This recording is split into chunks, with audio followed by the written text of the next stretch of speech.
There we go. It worked. I remembered. Yay! Much encouragement. I didn't cut Dom off mid. I know he was slating because so. I was only going to say what I thought of you for a minute. It's fine. It's all right. You could say that anyway. But all right. Hello, everybody, and welcome to your Monday Night Plastic Crack podcast. We are on season 5, episode 5, which is our first mystery guest. But before we roll them out, we will just run through what it is that we are doing and say hello to a few people. First of all, let's just say, remember, we are sponsored by the lovely people over at Boards and Swords, and if you head over there and you want to spend some money on all those lovely new hobby releases, if you chuck in the code PCP5 when you're done, then you will get an additional 5% off on top of the already very nice 15 to 20% off that you get anyway over there. So remember to go over there and check it out. And yeah, I was about to say, I keep on thinking to say, and tell them we sent you, but of course, if you're using the PCP code, he'll know that anyway. So here we are. Right, let's explain a little bit of what we're doing, because we had quite a response to this. We did actually more than we thought. To be fair, we did. We should say, yes, there is no Ken. He has pending fatherhood duties, and we're just essentially what these mystery guests are, as Dom put earlier. We are actually interviewing for Ken's replacement. Yeah. How we can replace this? I have no idea. I mean, how do you replace that? There's something about that photo. Is the bed just massive, or is it just a really weird angle? Because he looks he's a ginger dwarf, isn't he? I thought that's what he is. Yeah, bless him. I tell you what, I don't think much of the remix of Sleeping Beauty. I mean, this is the new Disney version. This is what's going on. Excellent. Right then. So let's explain. Dom, explain. I'll chuck it to me then. All right. Yes. So we thought that generally we rotate around each of our channels, all four channels every 4 weeks. And obviously with a man down, we felt that we give some of our esteemed audience an opportunity to join us and take one of those weeks over. So you don't have to have I'm going to say you don't have to have internet. It wouldn't work if you didn't. You don't have to have that helps. You don't have to have a YouTube channel or anything like that. You just need to have the internet connection and a computer with a camera, and we'll do the rest. So if you're interested, send an email to theplasticcrack@gmail.com. Is that what it is? Plasticcrackpodcast@gmail.com. Anyway, gmail.com, yeah. And say that you'd like to be a mystery guest for 1 month. And we're sort of trying to book people up for the next couple of months at least. Well, we've had quite a lot, haven't we? Yeah, well, I thought we were going to get about half a dozen, but we could probably fill the next 2 years. So we could all leave it all to the mystery guests, maybe. Well, that's possible. It is possible. It wasn't. It was just basically we had a look at them and said, yes, this looks cool. Where our intention is to basically have pretty much everyone on, unless there's some kind of massive red flag in your email. And honestly, to have a red flag with us lot, it'd have to be given the fact we got Ken here. Usually it would have to be really bad. Yeah, judge yourself by what we normally do. Yeah. So first of all, and like we say, we would, it doesn't matter if you've got a channel or whatever, just send us. Ken wasn't exhausted.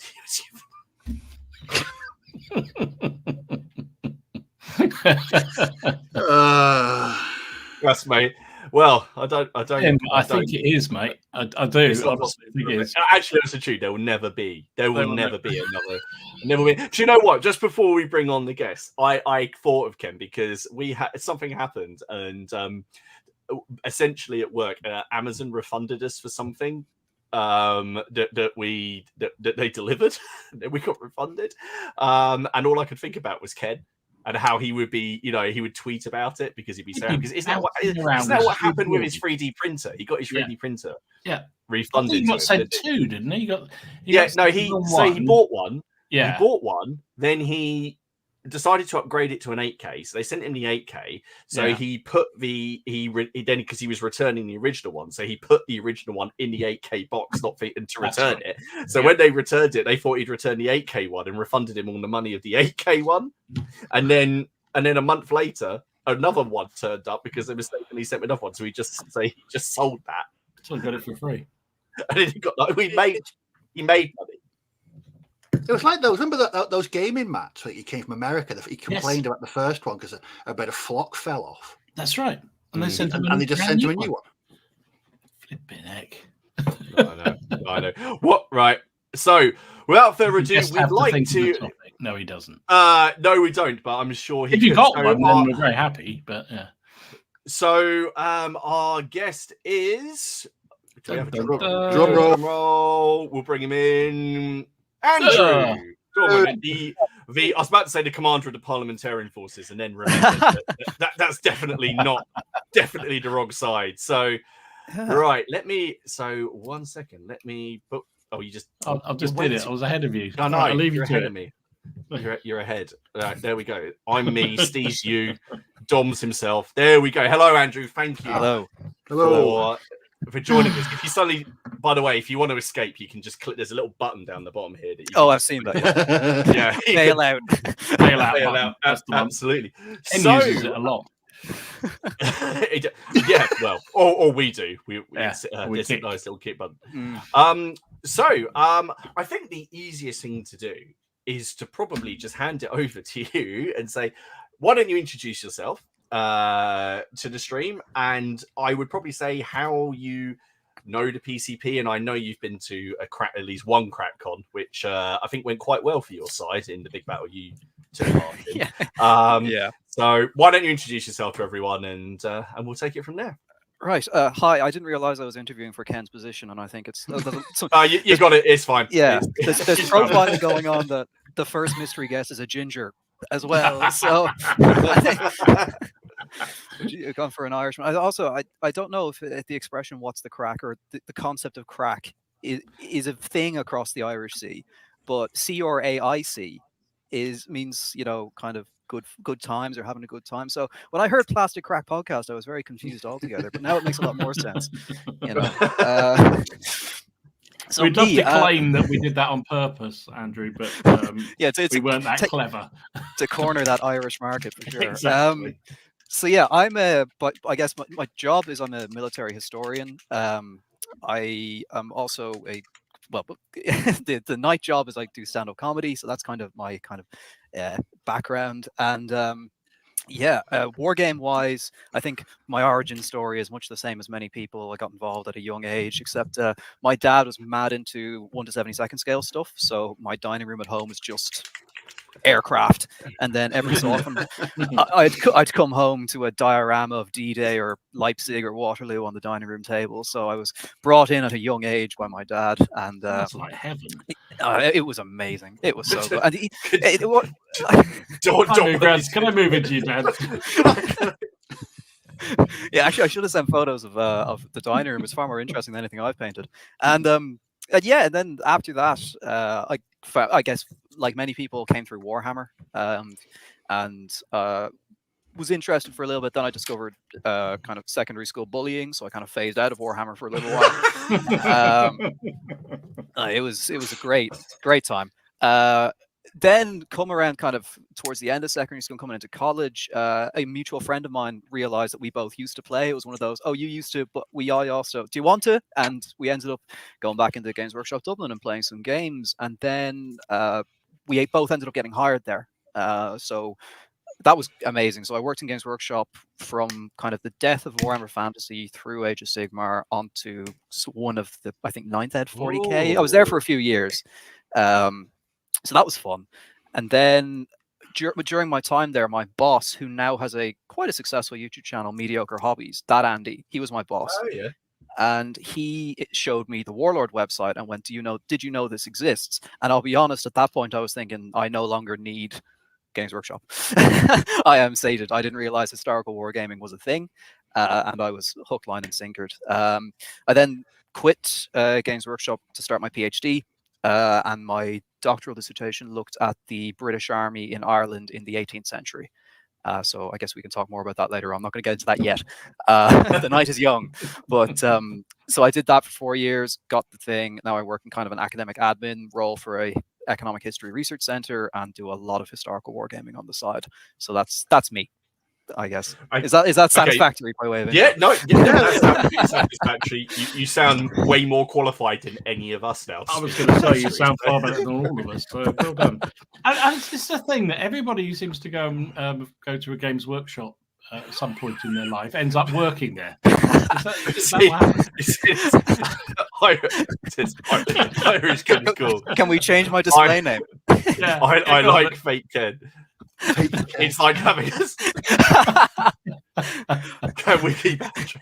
I love it. Fantastic. Well, there we go. That's so. Yes, I'll say that's which. It's Robin. The benchmark has been set. Excellent. In fact, so I do remember because when we went to the pub after CrackCon before last, didn't we? There was because there wasn't any room outside, so it was myself, you, Miller's other half, and Robin. I think we just sat inside chatting about random games, board games, all sorts. And I think we even discussed a Napoleonic RPG where you could be where it was set on a boat. I think that came. I vaguely remember that coming up, and but then the beer took effect, and I couldn't remember what it was called the next day, and I didn't want to. You go, look, John already in there. This one certainly swears less. In fairness, I did ask, could I, and they said no. Well, we said we're in the first 10 minutes. We're 12 minutes in, so technically we won't get demonetized straight away. Which I'd just like to point out, anyone of this, we get demonetized probably 75% of the time on this podcast. So the £1.50 we make back on each stream, we make so much money on this. We don't get. Yeah, I know. I had to cancel my private jet last month. Did you? It was terrible. Benjamin, I guess after the photos I sent Martin and Dom this weekend, I will never be on. And we will leave that there, Benjamin. But we'll let people guess what those pictures were. But the answer is yes, you won't be allowed on if you show those pictures. None of us will be allowed on. Where's that? I know you can't pick anything up like that in IKEA. No. Well, you've now got everyone really thinking. And on that note, right, before we pick up with Andrew and everyone's working on it, let's say hello to everyone who could be bothered to make it to the live session. That doesn't mean that we don't like everyone who doesn't catch up with us on the replay. So thank you very much as well. Remember, if you want I'm going to do the Steve thing and say, all of our bits are down below. Excuse me. Not my bits. All of it. They're all. That's true. We got Ken stuff. The problem is now I don't want them to think that Andrew is going to go down. Oh, subscribe to Andrew. They can subscribe to Ken. Oh no! Don't do that. So remember, guys, all of the links to all of our channels are down below. Like the stream if you enjoy what you're seeing. Dislike it if you want. Probably you didn't. But it's there if you want it. Dom, how many subscribers are you now away from? Well, I was 25. I'll probably drop. If anyone who's watching who isn't subscribed to Dom, everyone here, there's 141 people watching. I hope you're all subscribed. If you're not, for some reason you've just dropped in, go down below, subscribe to Boots on the Table. Let's just tip him over that milestone, because it's still rankling him that Ken only appears one every now and then, and he's still gaining subscribers. He's above me, and yet he's done a video in about 20 years. For goodness' sake. 20 years. Actually feels like that, doesn't it? It's because he's got remember his going on there raging about him. So the views, everyone's subscribing, so they go on there to rage about him. Let's see who we've got in here tonight. So we've got David Baker. We've got a new member in. So we've got Craig. Has Andrew got a channel? Andrew, do you have a channel? I have 2 Instagram channels, if they count. If you go to Andrew Dorman Comedy, I tell jokes there sometimes. And then for hobby stuff, I have Minis with a Chance of History, all one word.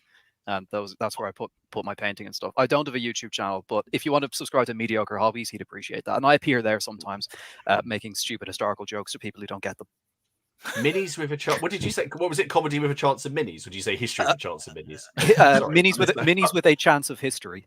Is for the hobby one. I like that. I like that. I like that. I like that. Right. Well, that's right. Yeah, we're going to take that. We're renaming the podcast. No. Let's see who we've got. Don is here, living the dream, apparently. Roll some dice. How you doing? John Sellery. Afternoon from an unseasonably warm and flu-ridden South Florida. I don't really know what to do with that information, but I don't know either. I don't really want to go what's up, but how you doing? Shrink 7 Shakos, how you doing? He's Norfolk's History and Dice. Carl Burks, Rogue Trooper, Duke of Wellington. Good day from Oz. Just finished a night shift, and he's managed to paint some German sentries to 0-200 hours. Hey. Have you got a lovely little sentry box for them to go in that will slowly drive you insane as you paint it? Though that's the real question. Pat Neal, Jim Reaper, how are you doing, dude? I haven't seen you for a while. I've seen you for a while. Trevor Hodgkins, Andrew JF, IO Cryokinesi, how are you doing? I've got one of your pictures later. Steve Harbour, Graham, how you doing, dude? Yorkshire Dragoon, Louis Baby, Gradapigo, Paul's Paint Shed. It's apparently a dark and blustery Mercia today. When does it become moist again? I do like our regular updates on the weather in Mercia. Yeah. To say it's one of the highlights of the night. I do. Apparently, it's a balmy, sunny Wessex at the moment. Nick Gage, good evening. How you doing? Rev Reg, hello. How are you doing? Lionheart, Benjamin Christians, obviously we've already said hello to you, dude. How are you doing? Carazette, Craig Williams, Lazy Pirate Painting, Mobile Hostile, Mark Brooks, Friends of General. Hey, how's it going? Daniel Justin, Miller's Miniatures. Shouldn't you be getting ready for the party? It's going to take you a long time to do all that hair, dude. Mark Riding, Gary Wallace. I'll leave Miller to explain. Double Dip. How are you? 999 Payden Grant. How you doing? Little Legions. Old School FRP. Matt Mail. Steve Harbour. Rich John. Joseph. Dave. Neil Oldham. Well Hungington. Stefan Flank March. Red Sven. Martin Hoey. Ben. How you doing, dude? I need to get Ben. You need to let me know when you're up for War of the Roses game. You can find out when you're around. Rhyme of Studio, how you doing? Go for it painting. Brendan and Libby. Rogue Trooper, I think I already said. Blacks, how you doing, dude? Blood Salt, how are you doing? Where's the sex appeal without Ken? Did you see the picture? Hang on, we'll put it back. Did you see the picture? I mean, lock up your daughters, everyone. I mean. Someone get the funky bass guitar out. You would. What can you say? I love that. Just peak Ken. He'll appreciate that. He won't watch this, but he will appreciate this. And it's done that thing. It's gone to the bottom again. So anyway, thank you.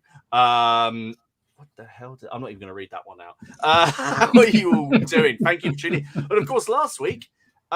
Marks the show we had the largest amount of viewers. What was it, Doc? Yes. 183? 183, yeah. 183. That's awesome. Can we beat Let's that? see if we can do 200. Nope. No. No pressure. Let's do it. No pressure. Yeah, it's all on you, Andrew, by the way. Yeah. If we don't, it's your fault, Andrew. It's all Sorry. Let me rally my many followers. Well, Hunter's going to say every time Steve licks his brush, he takes a drink. He's already drunk. I guess the best thing to do to really get stuck into this is, Andrew, I'm going to pick on you first because fair. You're you in the playground, as it were. So you sent me over a bunch of awesome photos. So if we basically talk through your hobby, I mean, what would be? I mean, obviously you started with GW. What was it? 40k fantasy? What was your fantasy? Poison there? My first army were Wood Elves, and I still remember pressing the box to the car window as I drove past my mate's house. So it was very cool. And so I started off with them, and I dip into Empire as well because it was kind of one of these things. Oh, they look like something I've read about before in the kind of history books I was interested in. So started with that, and then came into historicals through bolt action, like I think a lot of people do. Yeah. And I had a Canadian force because a lot of what I do is I try to find the most or slightly left of mainstream. I don't like doing the kind of normal stuff. I'll always look for the slightly more obscure. So if I'm doing French, I'll do Swiss. If I'm doing the Allies at Waterloo, I'll do Brunswick or the Dutch. This sort of thing. Yeah. I like the less represented, which I think also informs like my historical research as well, because I find that stuff way more interesting than just let's look at the day in 1815 again. Like it doesn't do anything for me. I was going to say wood elves are quite an unusual starting choice of armies. In fact, you might be the only person I think I've ever spoken to who's started with wood elves. I think archers were cool. The face masks spoke to me a little bit, and I was a dorky little emo kid, and I thought, yeah, that sounds pretty good. I didn't send it over, but I have a photo of the first model I painted, and then kind of the new version I'm doing for this Tale of Gamers with Mediocre Hobbies at the moment. And it's been really fun to go back to them and kind of with modern paints and hand-eye coordination, all these sorts of crazy things. So it's all for the new Old World release, because I started with whichever edition of Fantasy had the Skull Pass with the dwarves and the goblins. Was that sixth? The comments will tell us. The comments will tell us. They know. Yeah. No, that's. Ben wants to know: are you coming back to the old world? So, you are then. Yeah, very hard indeed. In fact, I've got a lot of the army next to me on a bedside locker. I swear to God, if ever there's a night at the museum situation in my bedroom, I'm dead very quickly. Yeah, well, look at Dom. That whole bookcase behind him is it's coming for him. No, that'll be interesting, because I did want obviously when we were chatting before, and you talked about working in GW. And you just said about the shift through to Age of Sigmar, and you were there for that. So I would quite like to hear about that, because from the other side, as it were, because you were the poor person in the shop. All right, we've passed 10 minutes, so I can use the expression polishing a turd. So I think it was tough. You had to put a happy face on, and because in theory, pivoting to round bases and a skirmish system with open poses is really good, but in reality, cutting so much rules down to 4 pages for a crowd who have only ever known complicated rules, when you're still offering complicated rules at 40k, it was a disaster. So I think it just all kind of went downhill very, very quickly. I'm glad you said that about complicated rules, because one of the things, obviously, on the podcast, we try to, we cover historical gaming, fantasy gaming, and as many, and I was about to say furry gaming, but I don't know if that's what Burrows and Patches is. And that might be something completely different. Demonetized straight away. That's it. That's it. Well done. I only found out what a brony was last week. All right, so look at you. So we'll go there, but I think but sometimes there's a tendency, certainly from the historical side, I don't want to tar everyone with the same brush, to imply that 40k in fantasy were somehow simple. And so, have you seen the size of the books? Yeah, they are not small books. Take a look at Saga or I don't know, Bill Hooks or something like that. Those are just fairly straightforward books. But yeah, which one's that? Oh, that's the new one. Yeah, like that is not a small rule book. No, they are proper. They are, they would be all right in the Yellow Pages advert. That's the the thing. But bringing it round to some of the pictures you sent me, and I thought I'm going to start with these because I know Dom will really appreciate these. Yeah. So talk us through what you've been working at, because so I can say, because are those shields hand painted? Oh God, no. I was working. Going to bow down to Andrew if he did them hand painted. Jeez, wow. No, absolutely not. No, they're little big men. They're all Victrix. So, as I said, because most of my mates are primarily GW gamers. So if I want to get them to play, I have to do both sides, which I don't necessarily have a problem with. But it just means that I'm pigeonholed into doing both teams. So I want to do a Punic War project. I want to do the Romans. So naturally, I'm going to do some Carthaginian stuff as well. And I like being able to take a variety of different things, kind of what I talked earlier about, being able to pick whatever. I started with some Iberian, so that would be them. And I kind of modeled it a little bit in the way you do it yourself, Martin, with this lots mini diorama on a big base and damn the rule system. It's kind of, thank you, Greg. So it's kind of that sort of thing. Like I'll probably use them for Hail Caesar, and that'll be a standard unit. I never use smaller, tiny units anyway, so it's grand. Yeah. And I've got some Gallic warriors on 3 bases. They can be a large unit. Storage as well as a premium, so I can only do so much. And if you do them on that size and you fill the base, you still get 2 units out of each set. Saves cash. Well, absolutely. That's one of the things that I've been trying to, because they're doing the Gallic Wars thing at the minute, and it's like, just showing you, by sort of just changing how you build the base, you can save a few models here and there. You've built another unit, you've built something else, and there you go. There we go. Look at them. Yeah, nice. They are awesome. Nice. So Very. again, that's it's straight out of your own playbook with the Carthaginian veterans. Having that slightly bowed line was really fun to do on the bigger base. And I've got another unit which will be more of on a hill. So it's just maximizing utility, I guess, because living in the EU, ordering from the UK is a bit of a pain in the ass because I get slammed with customs fairly frequently. Now Victrix are good for it, but ordering from the Perrys is a serious investment, because I need to order big or else customs will kill me. Same with Pendragon until only recently. So it is very annoying, because it'd be cheaper to take a Ryanair flight, assuming it leaves the ground,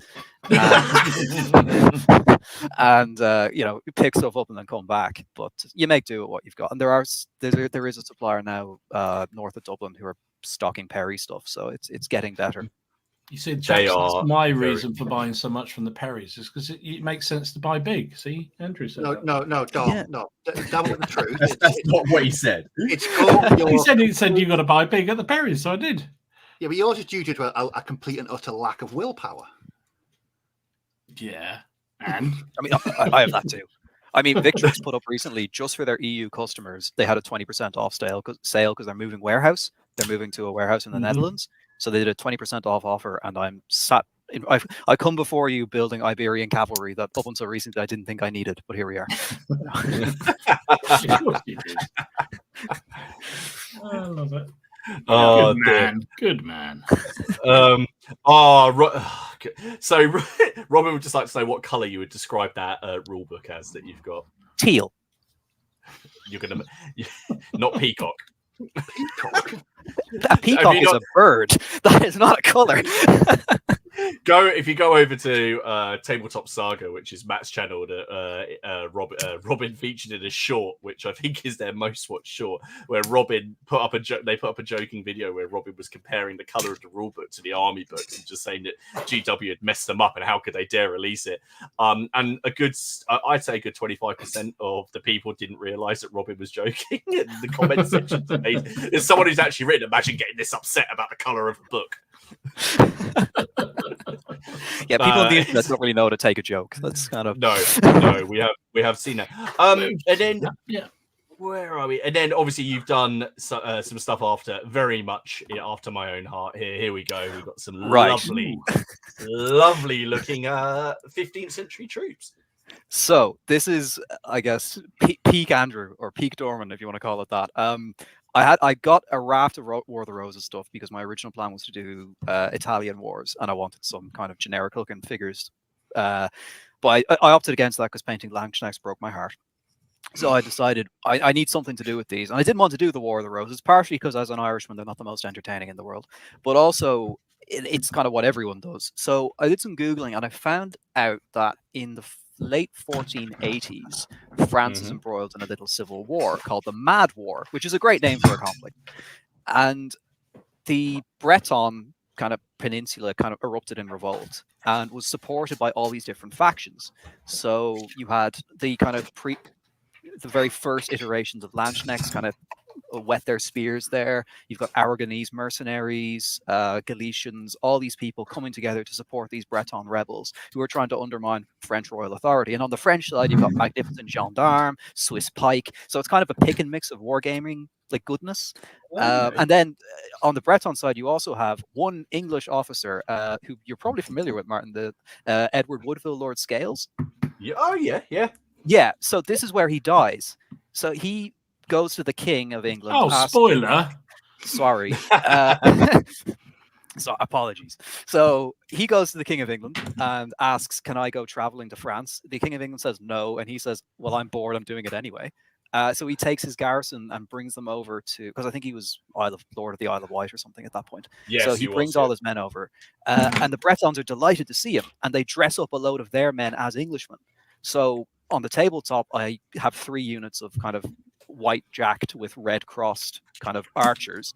And I tell the person playing the Bretons, okay, one of these are English, you mark it down in secret, because it was designed to intimidate the opponent. So it kind of bake these little things in. So these are just some Breton Franc-Archers, which as a concept of soldier, I find hilarious. That you don't get paid, but you do get a tax break.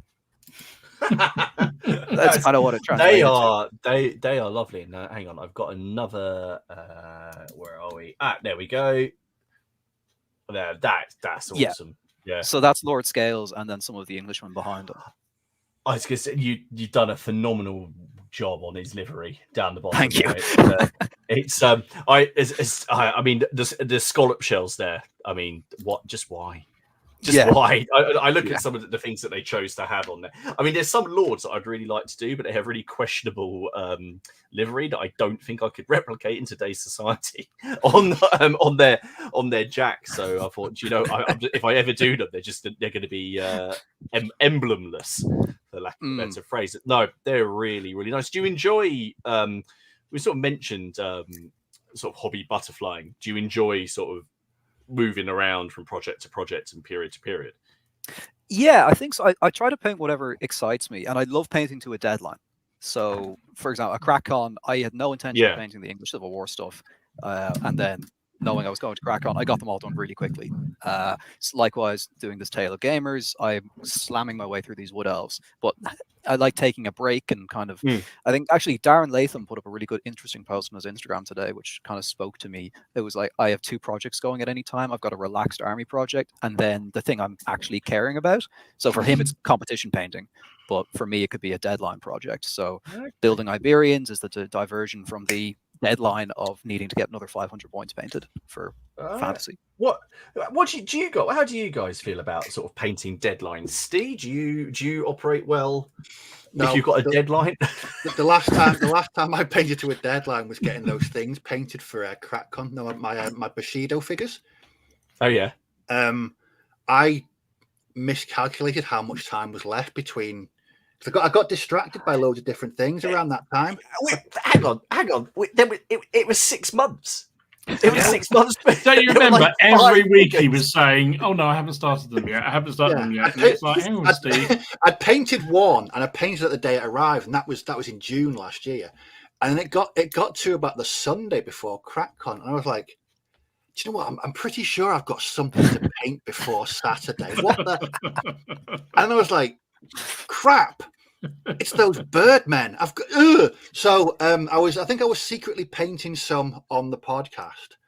Then luckily I'd booked Thursday and Friday before CrackCon off.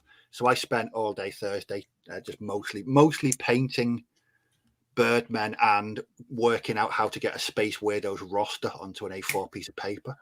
But no, I hate painting to deadlines. I just don't like it. It depends what I'm working on. I can be quite fast, or if I'm really enjoying it, or quite slow if I'm not. But if someone said you've got to get X amount done in the next 12 days, I'd be like, no. I think I'd find reasons not to do it. What about you, Tom? I love a deadline, and in some ways, everything I do is sort of a deadline because I just want to get them on the table. So that's the whole reason for doing them. So that's why I rush ahead and get things done as quickly as I can, because I just want to get them out. And back in the day when I used to competition game, I would be mucking around. Do you remember that project last week? Oh, no, we won't go on to that again. We won't go on to that. Calm down, Martin. Calm down. And if you want to send any more invites to Martin to competition game, please do. Oh, my. Yes. Sorry. Can I? Right. To everyone who is now. To everybody, after last week's thing about competition gaming, obviously we're all friends here. It's very tongue-in-cheek. I have nothing against anyone who competition games or anything like that. It's all just a bit of fun. So all the people who sent me invitations to come to competitions, which I think I've now had 9, and I'm not joking, I've had about 9. If I can make them, then I'll definitely love to come along and have a look at the day and spend it looking around. I highly doubt I will bring a force. I would love to just come along and have a look. But at this rate, I'm going to be going to competitions now for the next 10 years because I was looking around at where they are, and but what I've got to say is how awesome the community is, because I've just had all these people go, no, come on, you've just clearly not had you just haven't been to the right ones. I haven't been to any. I just don't want to go, but they're just like, come to our competition. So yes, thank you to everyone. Cheers for that, Dom. It just goes along with everyone writing weird shit. I know. I'm on a mission to trash your channel. So I do. I when I did used to competition game, I used to quite regularly be painting units. Before the weekend before we were going out to do whatever we were doing, and I actually quite like that. I think it just sets a goal, which I like. Yeah, it was kind of bred into me when I worked in workshop, because if a codex was coming out or an army book for Age of Sigmar or something like that, and you wanted to demo it, you had to get it done, and it couldn't all just be on one person. So you all chipped in, and it's grand. See, my only deadlines have been self-imposed because I want to show off. If we're talking about since having the channel, it's because I want to show something off in the next battle report. A new unit or a castle. The worst deadline I ever worked to was when I painted those French hussars. No, they were British, the Hanoverians. Sorry, they were the the Cumberland Hussars. And I gave myself the deadline of the length of time it takes to watch the assassination of Jesse James by the coward Robert Ford, which is about 4 hours long. And that was my deadline. And oh god, that's again why I just won't touch hussars ever again. For painting those, just even looking at the lace on other people's models gives me the shivers. So it is interesting seeing what people sort of can do for their painting. And so is this AWI or is this? No, that's 7 Years' War / French Indian War. That is seriously good. So very nice. Despite being in the process of writing the book on the British Army in the 18th century, I hate painting the 18th century. There's something about tricorns that just drives me up the twist. So I'm trying to get better. I've got a 10mm project on the go, which I've been working on, and these are kind of a very slow grow palette cleanser. At one stage, Warlord put up these bundle deals for their French Indian War range, and they didn't realize how good they had them in Euro. So I immediately snapped up 2 of them. I'm fairly sure that was a complete cock up on their part, because now they're a much higher price on their website. So I will get round to these at some point, but I had to do some of them just to see how to get on with them. And they were. Have you? I was going to say, have you done any gaming in the French Indian War at all yet, or is it just a painting? Not yet. I personally find skirmish gaming in Black Powder a bit weird. I think it's tricky to represent properly, so I'd rather do small scale mass battle. I know that's kind of an oxymoron, but I'd rather do that. But it means I need to paint a lot of things, so I can't just paint a few lads and go. A good one. I mean, I think Dom may agree with me here, but muskets and tomahawks is. Yeah, I was going to say the same thing. Especially if you're building up that you want to build up more and more forces just to get that feel. I mean, the spotting mechanics in it. And certainly the volley fire mechanic in it is just really good fun and gives really good period feel. I think that system works really well for for that and American War of Independence. I think there's 2 periods that work really well. I think it's going to work well, and I'm waiting for it for the American Civil War. I think it's going to be interesting. What is happening with there's extra supplements though? They're taking forever to appear. I don't know. As you know, I don't think thematically it worked for Napoleonics. No, I didn't either. I didn't like it. But for the American Civil War, I think for some reason with me it clicks a little bit more. But so I saw Steve's interest get piqued a little bit then. Ooh, so what we got going on it? Yeah, so I had to throw these in for Steve. I do it like World War II again. I always do both sides, and I had a force of Winter Germans, and I just decided I was waiting for Warlord to put out plastic Americans, and I just got tired of sick of waiting, so I just grabbed the wraps of the metal ones and started working on them, and they're so fun to paint. They're just so nice, and wow. That's 3 of them, but I figured I had to include some bolt action for Steve. So, yay, cheers, mate. Yeah. They're awesome. Thank you. They're really, really nice.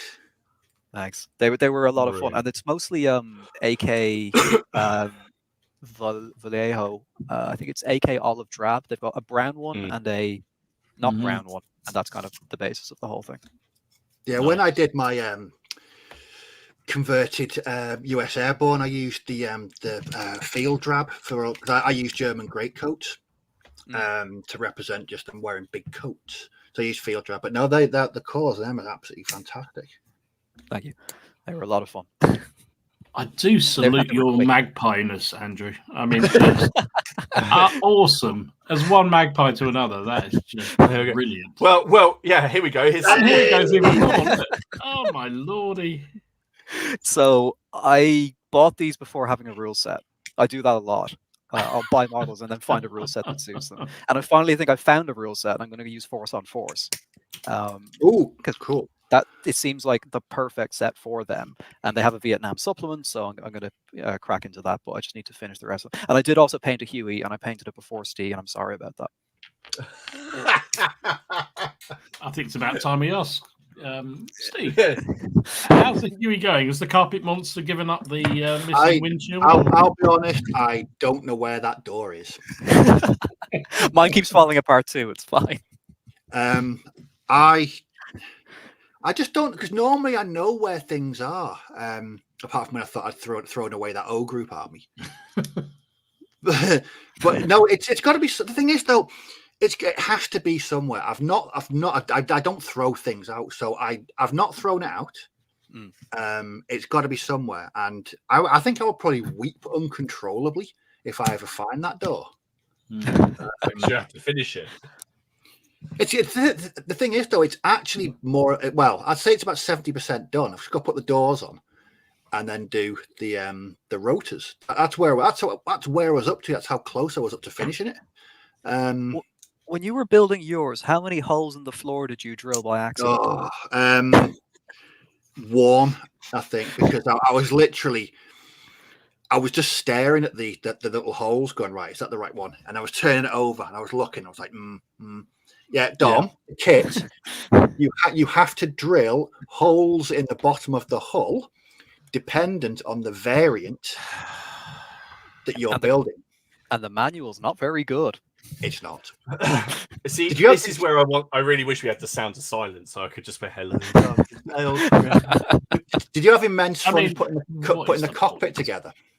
There's a I can't remember who said it. Some veteran of the Vietnam War once described a Huey as 1,000 parts flying in close formation. So I leant very close into that kind of attitude. So none of the gaps are really, Yeah, filled. It's terrible. I had a few gaps. Overall, from what I remember, because I've been asleep since. When did I start that? Yeah, Steve, I might have to. Did I start that? Was it July last year? I finished mine in June of last year because yours took ages to arrive. I remember. I started mine in June and then I finished it kind of late last year because I realized I should probably put the decals on, and I did. I was kind of. Do you know what? I might mount an expedition to actually properly look for that door. Just put a headlamp on. Yeah. We were hobbyists once and young. Imagine saying to work, I want to book 5 days off work. What is an emergency? I've lost a door. I have lost a door. And it's a massive emergency. I need the time off. Now, I was particularly interested, Andrew, as I was going through your photos, because I'm just about to start down this route, and you've painted some up. These are Conquest minis. They are. These are the ones that I've got. These are the old Dominion. They look really cool. They are look so much fun because they're big. They're 32 mil, so they're a lot bigger than kind of everything. They're even bigger than GW stuff. Like they're taller than a Primaris Marine, if you want, because that's a reasonable scale you can use. The cavalry are huge, which means they don't fit in a really useful box, or at least the low one. You have to get a tall one for them, which is a pain. But they're a joy to paint. They're really, really fun, and fantastic. They paint up really, really well. The only thing is there are no spare parts, so if you lose a leg, you're screwed. Well, no good for Steve then. So, No, I've got like the bottom of the floor in here at the minute looks a bit like Dexter's kill room because I've put plastic down at the moment because I was using weathering pigment, and I promised Haley after a bit of a disaster I had the last time I was using pigments that I would do it. So I'll leave that down when I stick those together so I can easily find anything that goes down there and then try and explain to the council while I'm putting like 8 cubic meters of plastic in my bin. Now, I have to say that these do also represent a complete period of hobby folly for me, because I don't know if that picture of the cataphracts, it shows why it was complete folly. I painted the rows of I guess barding or lamellar or whatever it is, separate metallics. Like it goes bronze, silver, and then I washed the whole thing in brown, and you can't tell the blend of the difference between them. Funny enough, I did very much the same. Not with that, with a ancient period. I can't remember which ones they were now. Parthians, I think. I did exactly the same thing. And what the hell are you doing? It's like such a waste of energy. Yeah, no, I did it for my because these are. The Old Dominion are inspired, aren't they, by Rome and Byzantine stuff. Yep. So I actually, when I was painting up my Byzantine core source, I was like, yeah, I'm going to do, it was red leather, then some gold, then red leather, then some gold. And I thought, and then I put a wash on it. It's like, okay, it just all looks brown. This just looks like oh, great. It's gritty. Brilliant. There we go. Well, Andrew, thank you so much for sharing that. I think, should we give Andrew a bit of a breather and make Dom talk for the next 15 minutes because I've seen Dom's uploading. Yeah, absolutely. I just realised I haven't uploaded anything. Shit. Oh, you got 10 minutes. Don't worry. Well, you heard him. There's a deadline, everyone. He's got till 9:47. No, as always, feel free to pitch in on what you're seeing here. Take it away, Dom. Oh, right. Okay. Thank you. I've just realised one of the pictures have gone missing. Anyway, never mind. It's been I blame. I don't know why I blame anything this week. I just seem to have done loads. So, and this doesn't even include the OPC because I'm not putting that up because that's for later. So continue down with I love it how we could just leave that off and still have painted a shitload of miniatures. I'll just leave off my OPC because they're not actually going to add to my quantity. Because they'll be in. They come out when the OPC comes out, don't they? And I may have done rather more than I should have done for the OPC. Just saying. Yes, I know. Yes. I just couldn't resist. It's supposed to be one army a month, isn't it? Something like that. Someone said. I'm sure Warren said that. One army a month. Anyway, so these are more for the Indian Mutiny. These are just a mixed bag of mutineers and tribesmen. So they're a bit like those ones you did, Steve, the Afghans from the Cherry set. But these are foundry metals, and it's just so easy to paint. So I was watching a bit of the Super Bowl last night, so I did a few more. There you go. So I just rattled through them. They're good fun. Really good fun. I think that's all the metals I've now got. I think I've got some plastic somewhere, but I'm not sure what I've done with them. Isn't the Super Bowl on at like 4 a.m? It starts about 11 or something. So, I stayed up until about 12-ish and then went to bed. All I know about the Super Bowl is that's when movie trailers come out for some reason. Yeah. So... All I know is I stay up long enough because then I get bored and think, oh, God, it's going to be a real dull match. And the moment I go to bed, it turns into an absolutely fantastic match, which sounded like what happened last night. Anyway, I think I showed these on the Facebook page. I finished off those command stands that I had. So there's Old Nosy and Uxbridge and then Picton. I'm sure you've painted Picton before. Well, funny enough, I have. I thought I hadn't, but I had. So I have now 2 Pictons. One for emergencies, One before and after. Is that... Yeah, that'd be good. They both got umbrellas, so it's all fine. Yeah. They both got umbrellas. And then I don't know where these ones came from, but they're Frenchy chappy. And then the 2 adjutants were, I can't even remember where I got them. They're 3D prints, that I picked up from somewhere. I think they were giveaway with something else I bought. Anyway, so I've just used them up to make the base up. So that was that lot.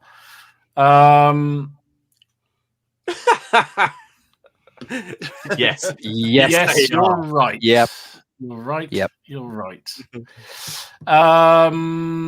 I did some. These are supposed to be Panzer ones, but I can only assume they're late war Panzer ones because they seem bloody enormous.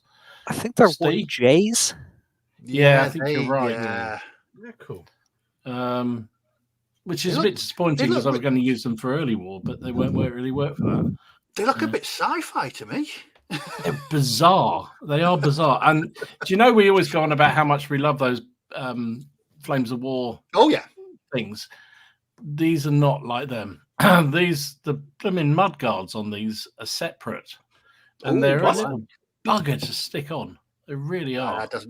that doesn't sound entertaining. No, it was not fun. Anyway, they're done. I don't know what I'm going to do with them because they're not what I thought they are. So they'll probably just get sold. I might keep one. We'll see. And then I don't know where this came from, but it's a little pill box. Hey, that's brilliant. 15 mil pill box. Yeah, little tiddly one, very tiny. And then I started on my Gallic Warriors for Gallic Wars for Hell Caesar. Yes. So there's a Very cool. bunch of them done. Oh, yes. Very cool. Very nice. So they're all really- real fun. Yeah. Really nice skin tone. Well, the Gauls need to represent because it's amazing. Got all these people who are joining the gang. Fuck, is that both units or is that completely? Yeah, different well, unit? I can't remember whether I showed the front two, so I just put them together. So I made sure that I've included them. Oh, it's just, and then there was extra time, so I painted these. I painted them.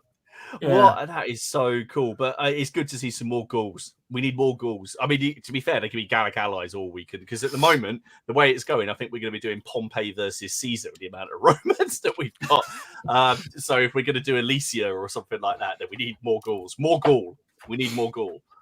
That is awesome. I'm doing the Todgers at the moment, actually. They're on the painting desk over there. So yeah, do you know? Whoever said about the paint tone. Thank you for that. But they are the biggest cheat I've ever done. I got some of that Army Painter Barbarian Flesh spray, sprayed it all over them, and then just washed them with Hagrid's Earthshade. That's it. That was all it was. Dom, can we look forward to a Todger painting tutorial? I could do a Todger painting tutorial if you wish. Yeah, I'd rather you didn't. Mate. I can't see that getting monetized, although I might get some very interesting new subscribers. Well, we haven't been invaded by them for a while, have we? In the no, we haven't, because we took off the Twitch. I think that was why. Oh yeah, so that's why the sex bots don't get us anymore. I thought it's just because they came in the chat, saw that we're all Wargamers, and they just left. Probably that's true. This isn't the chat. This isn't the chat for us. Excellent. Well, I only painted. Well, I'd kind of half painted it already. Anyway, I just finished it off. One thing, but I finally got. Oh no, I need to ask Steve. Sorry, I nearly just Steve. What you done? Sorry. Oh right, sorry. Sorry. Has he loaded them in now? You lick the brush. Oh, quick. Someone who had to drink. Everyone has to drink now. Is that the new one? We don't say 3D printing and drink. It's when Steve yeah, we could do that. We could do that. Is that it? That's our 2020. That's the new one. 2024. Yeah. There we go. So I had a bit of a mixed bag last week. A bit of everything. So we'll start off with the thing that almost drove me completely insane. Do you know when you start something and you reach a point where you think, for my sanity, it's easier to keep going than to just put this away. Mm-hmm. So I painted that. Oh, no. And you've done the same. I applaud you because I've done mine and I've done it exactly the same. And I think I've taken exactly the same photo of exactly the same miniature smoking a cigarette out in front of it. And yeah, that it just, I sat there going, shall I, like, did you mask it or were you just very careful? No, I cheated. The actual kit has got the lines on. Yeah. So I just sort of followed the pattern. And it was great. I did the red and I thought, this is brilliant, dead easy. And then I did the grey and I thought, yeah, it's a bit difficult. And then the white paint came out. Do you know what? My painting motto is everything is fine until I get out the white paint. And then everything just goes tits up completely because it just breaks. But I had to put about 3 or 4 coats on and there was a lot of evening up and making it neat. But I've got to say, I'm actually quite chuffed with it. It looks very cool. Yeah, it came out well. So I did this nice thematic. Oh, I think if you were going to make that, you should colorize the cherry on the end of the cigarette. Yes. Just to. But that was something. I think I started it on a break. I was just sat at my desk. I thought I'll start this. I'll do it throughout the day on my breaks. And then later that night, I was like, I've still not finished this, and I was tired. Now, there's a mistake there. That's gone over the line. Oh god! And then I just reached a point where I just thought, right, I've got to put this down and paint the roof and just get it based. But yeah, really. Oh, should say big thanks to James from Shakos and Sprees for sending me that, and also a bunch of other World War II scenery for my 0200 games, the 0200 games even. So cheers, James. I am finally working on them. Sticking with World War II, I finally made a start on my early war French infantry. Oh, nice! So I got the box a few weeks back, but it's just been sat there doing nothing. Apart from finding out that one of the heads looks like Captain Sensible. It was just absolutely uncanny. So I did my first 5 as like a test. Oh, good. They're really nice. So very cool. Yeah, they didn't. I mean, they're predominantly two colors: the green and green brown. But they are lovely. They are really, as I know, Warlords like plastics. Really chunky, full of detail, loads of options in the box, loads of options on the sprues. You get the VB launchers. You get different heads. You get colonial heads. You get just so many different options. Great box. So that's 5 down and 25 to go. So I'm doing 3. What green is that, Steve? That is Vallejo green brown. And then I apply a 50-50 brown and black wash sort of into the creases. And then for the highlight, it's just green brown with a little dash of khaki in it, just to go over the upper highlights. And there's so much of it, they're quite quick to paint. Very nice. But yeah, I've got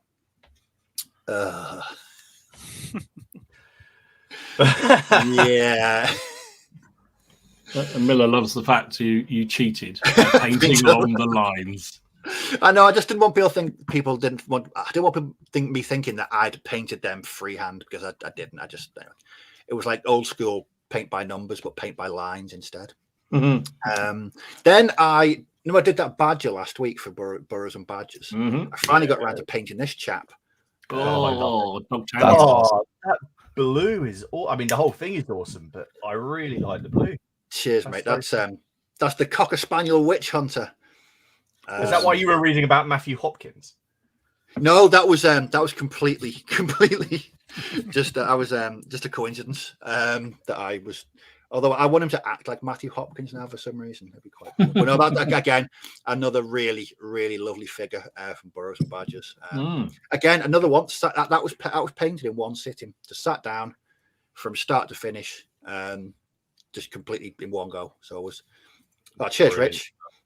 Yeah, and friends of General Haig has got it right. It is Dog Tanyan. It is Dog Tanyan. Definitely Dog Tanyan. But no, I just love painting. I'm literally about 2 stages away from finishing another one, which is a little mouse ranger. So that's more Burrows and Badgers. And then I worked on something that I've been waiting months to paint, and it's this. Oh, nice. Yes. So this is the new cavalry set by Wargames Atlantic. So you get 2 chariots. There's loads of options in there to make it pure cavalry, 1 chariot, 2 chariots. So I'm using it to make a chariot and 6 cavalry for my Warlords of Erewhon Undead. But again, just a really can you see the addition I've made from the Gaul box? The head. Oh yeah, hanging off the yeah. I don't normally put severed heads on things, but how are their feet? They were connected. All really? Connected. Yes. Good grief, that's unconventional. Oi, I'll have you know that it probably will. It probably will. It probably will. You could. Oh, that's a cracking idea. Why don't you just play Rangers of Shadow Deep and use the Burrows and Badgers minis? That is awesome. That would be That's a rather cracking good. idea. Rangers of Redwall. Cracking. Yes. There we go. There we go. But yeah, to your question, the skeletons, they've got their feet are attached, so all is well with the world. When I opened the box, I saw attached feet, and you breathe. I was overjoyed. I mean, and to be fair, they go together really well as well. They've got the arms, they've got the weapons in the hands, the heads. I'm surprised they didn't put separate jaw bones on the other ones. You look up page 6. That's the metatarsal page, right? Oh, individual toes, brilliant. That's what we don't want. say it out loud. Somebody will hear you and do it. That might actually Okay. But yeah, so that's kind of want it to now. I say mixed bag. So this week it's going to be more. I've got another Burrows and Badgers thing I'm going to finish. I've got another one. I want my third hair that I'll be painting as well. And it's going to be some more bolt action French. I've got to finish those winter Germans because I said I'd do a showcase video. I've only been working on for 5 years, so it might be time to do a showcase video. Right. That is awesome. What have you been doing, Martin? Now, so I seem to have filmed a lot of stuff over the last week. I've got like 4 videos done, and I'm editing and stuff. I don't really know why. I just was, sometimes when you're doing them, and you just kind of get on a roll with content, and you're in the right sort of like frame of mind to just keep on making videos. So, but what I did get done, I finished Caesar. Hey. Very nice. There he is. He is. Martin, did that arm stay on? It stayed on, but getting it so it didn't kind of like lean forwards a bit and be sort of a bit more troubling was a tad awkward. So yeah, no, it did stay on. It's that's cool. So no, I finished the man himself. Do we have oh yes, I've got another battle report to edit. I forgot about that. I had actually, I've got to do. Yeah, we filmed that in December. Oh yeah, but Big Boy's not in it unless you're talking about Miller. In which case, he's Anyway, so I finished that, and then the two guys in the background are the Romans that I've done for the how to paint a Roman, because I had so many people again just ask me how I did them, and like I said, it's not I haven't done anything particularly special. It's just been knocking them out fairly fast. But I know I showed these off last week, but I finally got around to actually putting them on the setup and actually getting a half decent photo of them. So there is my unit of Roman veterans, led by Lucius Varenus and Titus Pillow. And then I'm quite proud of this photo. I thought I had to take one of Caesar leading his legion. Very nice. So there we go. So that is the Roman. That's the entire starter box done, plus metal commands for both, some metals, a couple of unit Scorpios. So definitely going to be having a small game in the next couple of weeks, and there's the Roman update will be out in a couple of days as well. So yeah, that's kind of what I've done.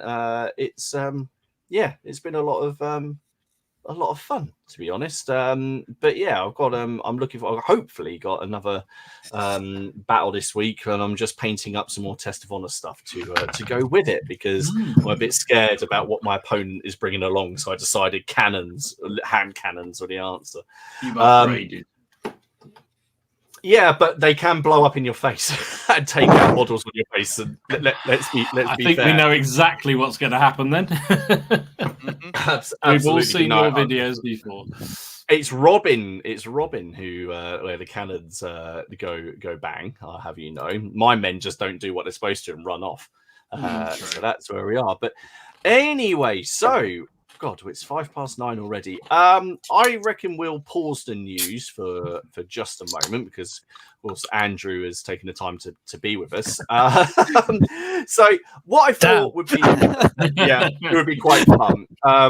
We get loads and loads of questions, and we always save them into the banners. So I think a good way to actually get to know our guests is just to throw open some of the wargaming questions we get and get their take, and that way we can see if they really are Ken replacement material. As long as we don't hear it, we don't have some truly monumentally I'm not even gonna say out there response, then we're good. So there have been a couple in here, and with your academic credentials, That's Dr. Irish Ken. Thank you very much. Yeah, Dr. Irish Ken, Dr. Ken.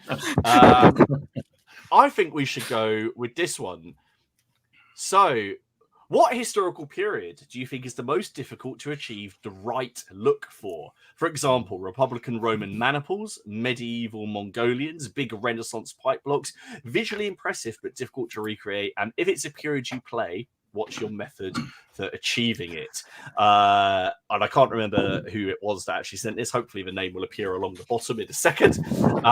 Oh, it's still going. That was a long question. That's a long question. It's like That's a Skyron. I was about to say. Holden. There we go. So we'll leave that going at the bottom. So let's narrow that down a bit. Which historical period, Andrew, do you think that you've done is the most difficult to achieve the right look for? I think the 17th century is probably the trickiest. Be that 30 Years' War or English Civil War, or to be honest, even the later stuff, once you get into the WWII War of the League of Augsburg, that sort of thing.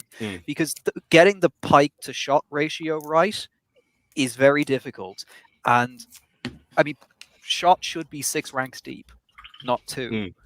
And having a unit that's 6 ranks deep, it ends up being very... they're not wide, they're deep, and it never looks right. So I think, in my professional opinion, as a historian of the 18th century, the 17th century is that which is hardest to get right. Because I think with kind of medieval stuff, it's fairly easy. And ancients, you get the gist. And kind of once you get into black powder periods, it becomes more and more straightforward. And World War II is very easy. So I think that transitionary phase is the hardest part, in my opinion. That's very well put. And Dom, what do you think? What he said. No, I tend to agree. Actually, I think it's very difficult to. So, if we're talking about, are we talking about achieving the look as in painting or gaming? They're different, aren't they? I would say. You always make it harder. I want clarification. You're the person in the exam who put their hand up, weren't you? I'm still in shock from Sean's comment here about when I Todger painting tutorial, will I be painting the eyes? I think I'll definitely be demonetized. So yeah, I don't. Miller, I like that. Evan, come again. The whole. I think you're right. I mean, but everything about wargaming is that balance, isn't it? Let's be honest. Yeah. It's the balance between making it playable and enjoyable and fun versus the historical side. And you're right. I mean, I was thinking when you were talking about the pike and shot there, the obvious one is those glorious epic figures. The musketeers are too deep, and I know they should be 4, 5, 6, whatever deep, really. Same with the cavalry, probably. They should be, instead of a line, they should be a deep column, because that was the way they acted, wasn't it? They fire their pistols and then peel around and go around the back again. But to do that on a table is quite difficult. So I'm kind of quite happy to suspend reality on that. So I guess my kind of... The one, as she's put it in the question, the Mongol thing, I think that's one I find. I've talked about this many occasions. Finding a rule set that allows you to get that whole kind of fluidity, mobility of any kind of army. The Scythians are the same. Any kind of nomadic cavalry armies of pretty much any period. The Cossacks, the terror they inflict on the battlefield, all that kind of stuff is very difficult to simulate on the tabletop. And those are the ones that I've struggled. I've not really seen anybody do it properly. If I can throw in another one as well, the Hussite Wars, anything to do with Wagenburgs, wagon forts. I think the best thing to do is to automate it and make it a team game and have you defend the Wagenburg and have knights charging you, because otherwise it's the most static, boring game in the world. You sit there and your opponent runs at you and they lose. So I think visually versus mechanically, there's also a conversation to be had there too. Absolutely. Steve, what's your thoughts on it? What would you think is most difficult? It's difficult because I rarely paint or game outside of the 20th century. I've dabbled with Landscnet. I spent 4 million years painting that one French line infantry regiment. I don't know. I mean, I don't. Again, I wouldn't know. I don't dabble that much outside of World War II. So I would have to pass on that one. It doesn't really. I can't really think of anything because again, it's not. It's not something that I normally get into. What about from a gameplay perspective? Is there anything? Because obviously you play a lot of World War II stuff. So is there anything in World War II that you feel is difficult to actually achieve from a game, a gaming point of view? I mean, I think fog of war and proper, kind of hiding of troops. I mean, that's something that's really hard to do, isn't it? I always found as well that I played a lot of bolt action at a 6x4 table, but the first time I played bolt action at 15 mil, the game for me changed, and I think. I know you play on a 6x4 table for bolt action, but it always seems crowded. Even if it's a small game or sort of with 1,000 points, 12 dice, I sometimes find everyone's bunched up, and it sometimes just feels not really representative. But when I dropped it to 15 mil and there was more space in between the units, and the units could properly maneuver, and the tanks felt like tanks, and the anti-tank weapons felt like anti-tank weapons. It just, for me, it just gave the game an entirely different dimension, which I didn't. I mean, as much as I love bolt action, I mean, it's my favorite game. I think sometimes even on a big table 6x4 with 1250 points, still feels quite cramped, and everyone seems to be sort of shoehorned into the same area, and for me, it didn't. That's always been the one part of the game that I struggled with, that everyone was cramped into sort of the. Thanks for that.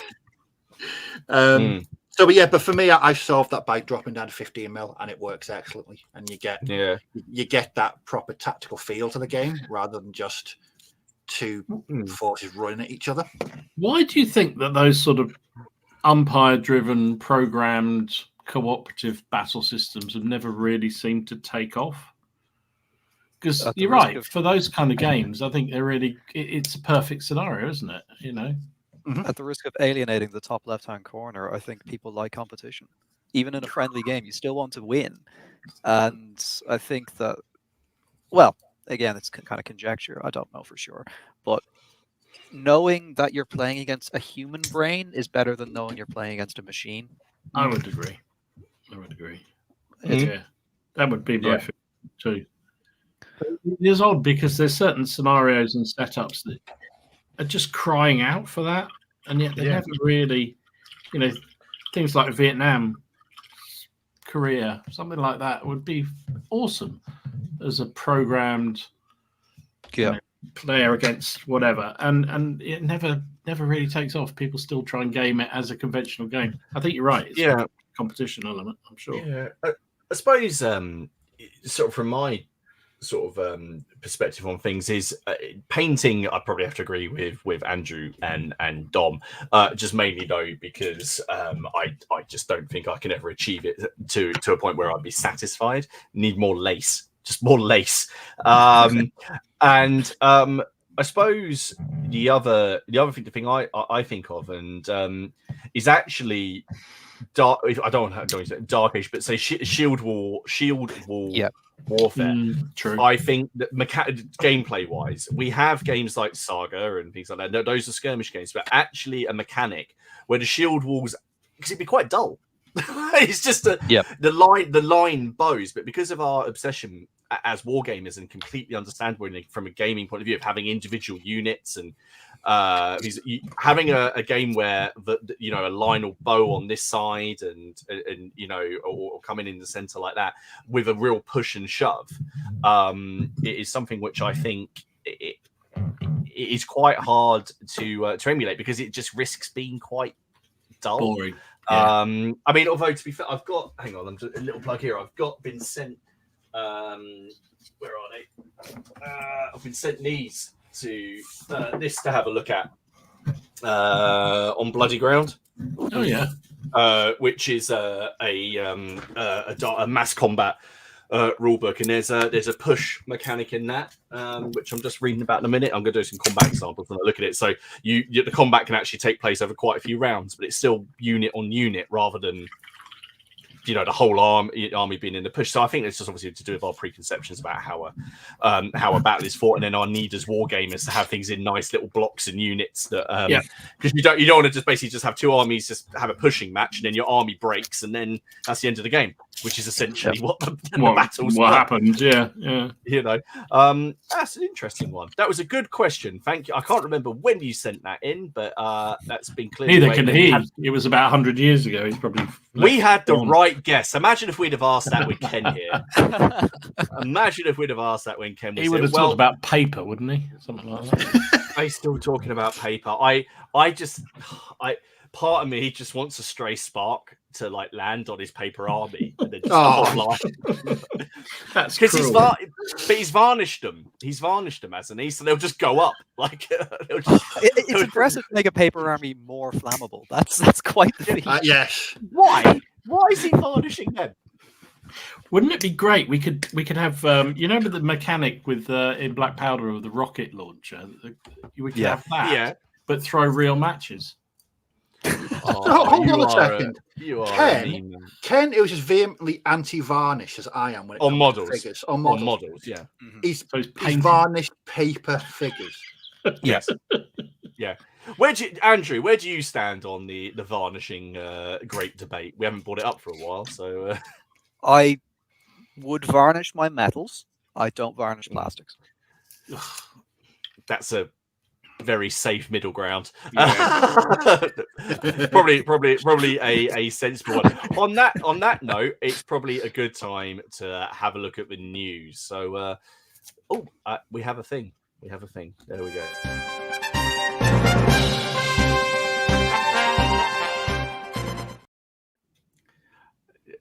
Why didn't he just laminate?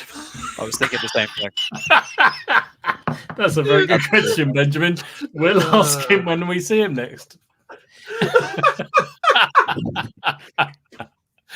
Awesome. I can't wait for 9 months' time. What have you been painting? Well, I've laminated these French linings. They look brilliant. I can't wait for him next time. It's just soaked up all of the varnish and just laminate them. That's amazing. Why doesn't he? Oh dear. Well, I didn't find any news this week. Dom, when I clicked on it, I saw that Dom had loads. So I'm just going to. You do the one you want from there, and then I'll carry the rest. Here we go. Reconquer Designs. He's got his horse, basically his light cavalry, Arab light cavalry coming out. He's really hitting the cavalry hard at the minute because he's been working on, as he would say, new, more anatomically correct horses. I mean, I thought the horses looked awesome anyway, but he's just got more and more and more poses. So you got these guys. I think there's going to be about 12. I think he said, but don't quote me on that. So this is going to be marches. Really. So you're going to want some of these, Dom. I want them, but I don't know what I'm going to use them for. But I still want them. I have a thing. I have a thing about mounted horse archers. I just love them. Just put them in your crusade stuff. Yeah, I could do. I'd sort of finished that though. Yeah, but you haven't. You haven't. No, I know. Nothing's you haven't now. It's just a finishing project concept. I know exactly. So this was the other one that I saw, which is Wargames Atlantic. And the Russian infantry for the war.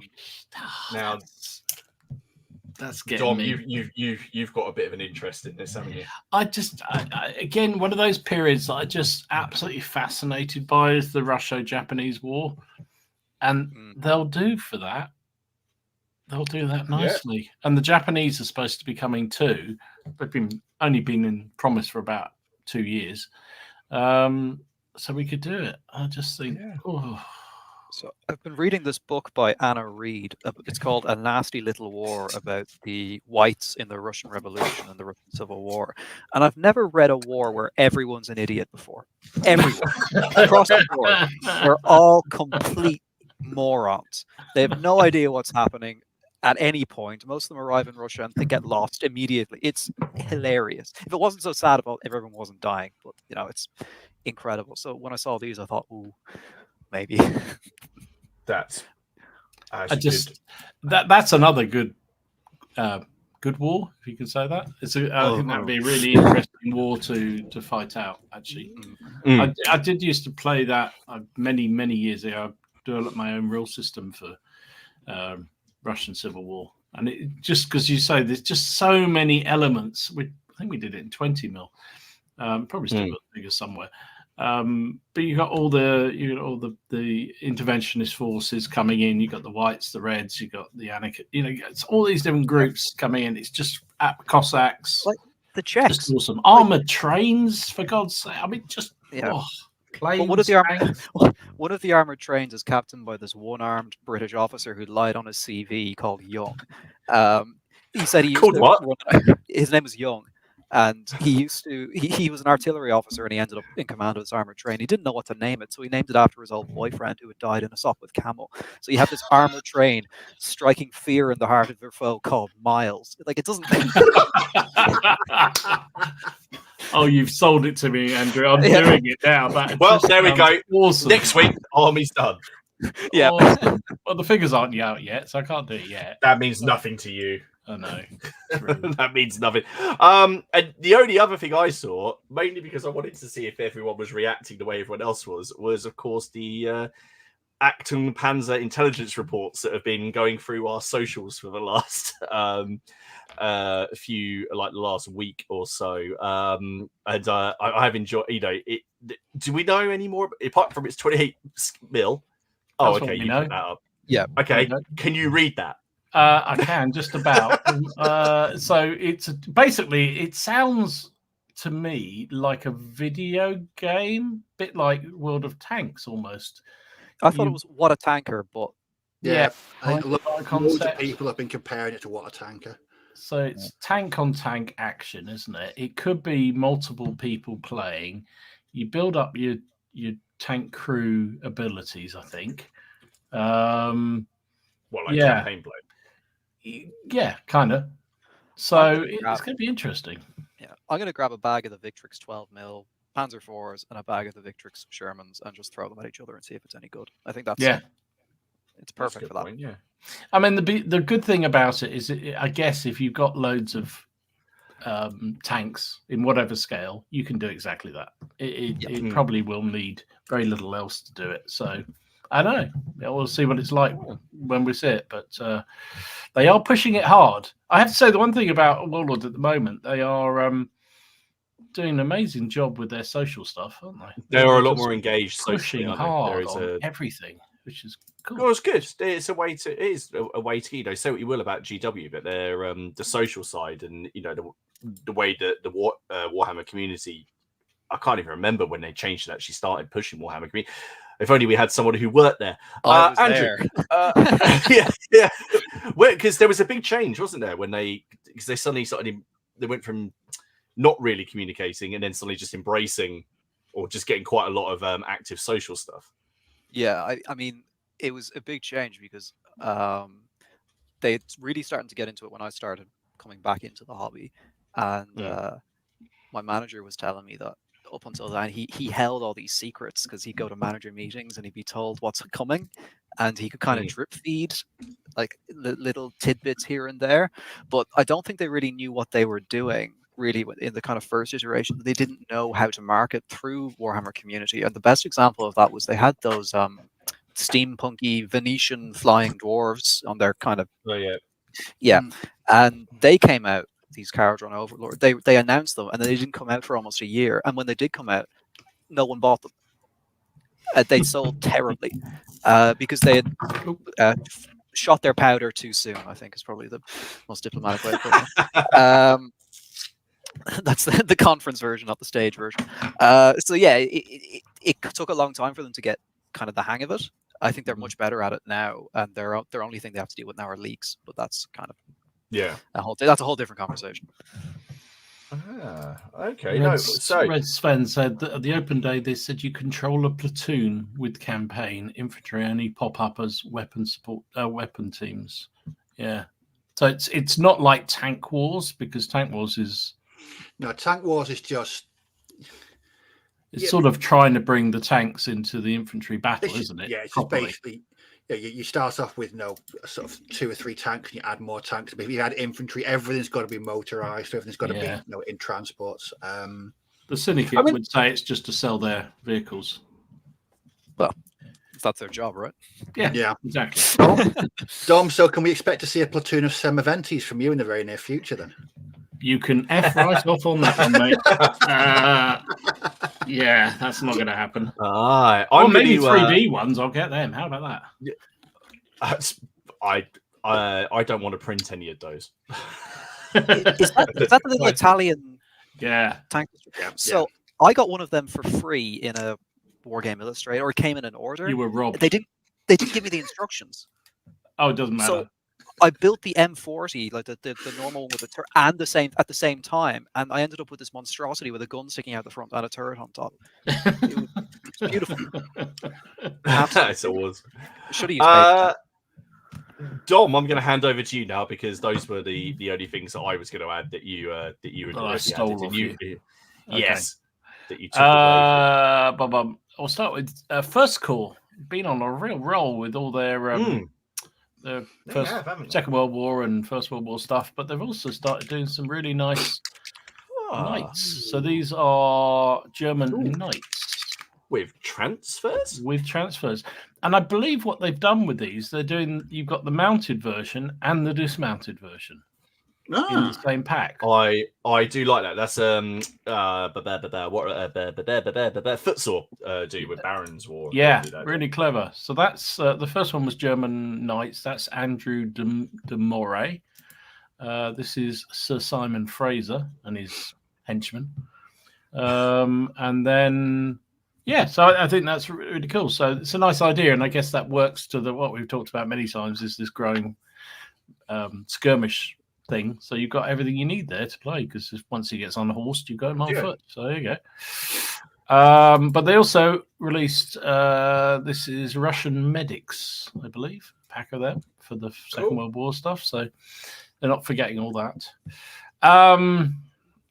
What else? We talked last week about the Oathmark Human Light Infantry box set. We did. So they've also got some characters to support that. So these are metal characters which you can get from North Star. No, I do like the Oathmark stuff. I've had some of their plastics for which I've just used in RPGs, but these look quite cool. I quite like these. They might have to come into Rangers of Shadow Deep. They're good. They look really nice. I particularly like the guy with the great big mallet thing. That's brilliant. Hello, Edward. How are you doing? Welcome. Well done. Welcome. Well, we go. Oh yes, we must chat Old World after the news. Also, Paul Hicks. He's been doing these with Andy Hobday. These fantasy range that he's working on. Yeah. So these are some more of his pre-showing off of the figures that are coming out on Kickstarter very soon.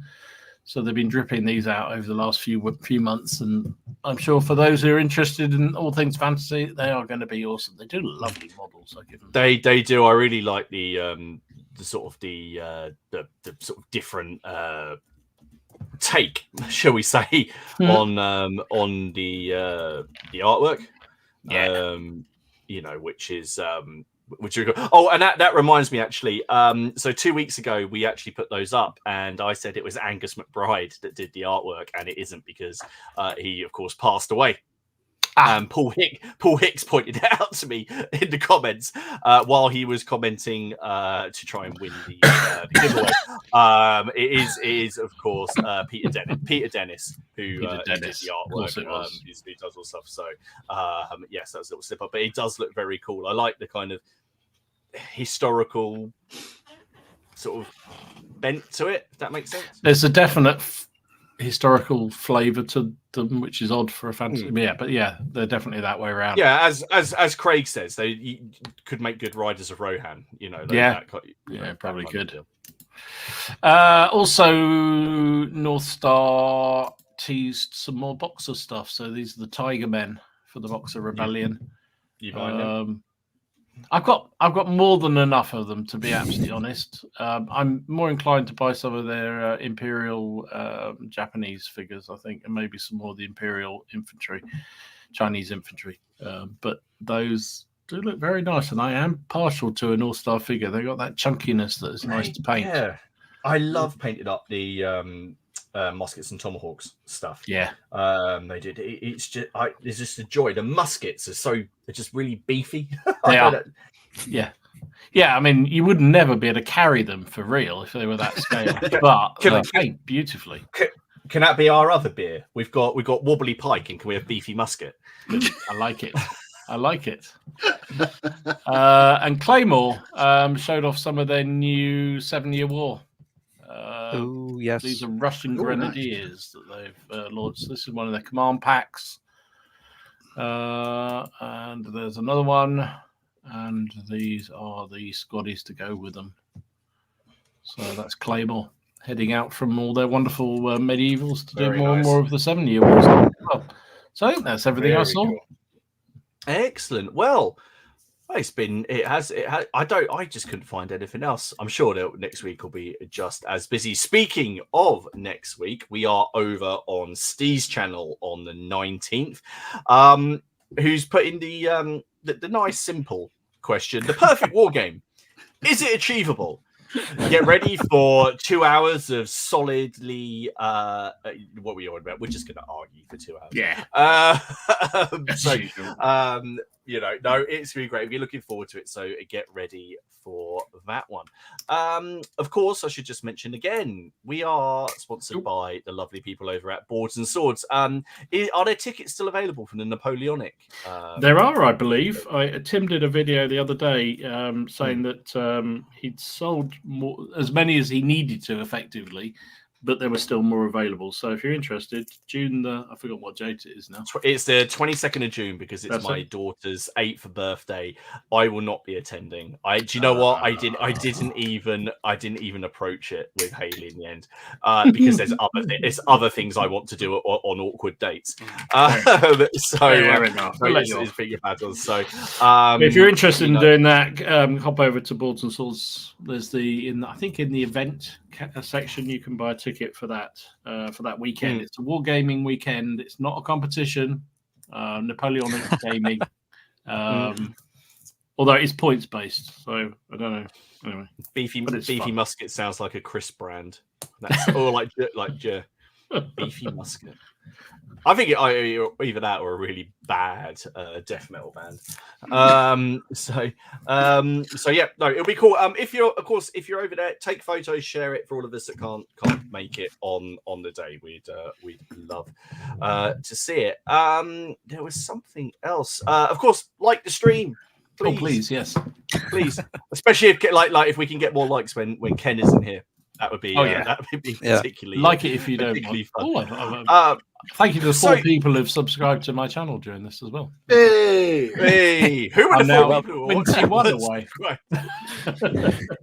We can do it. So basically, we're going to bring it up, and I know Dom's going to have a lot of insightful opinions about this as well.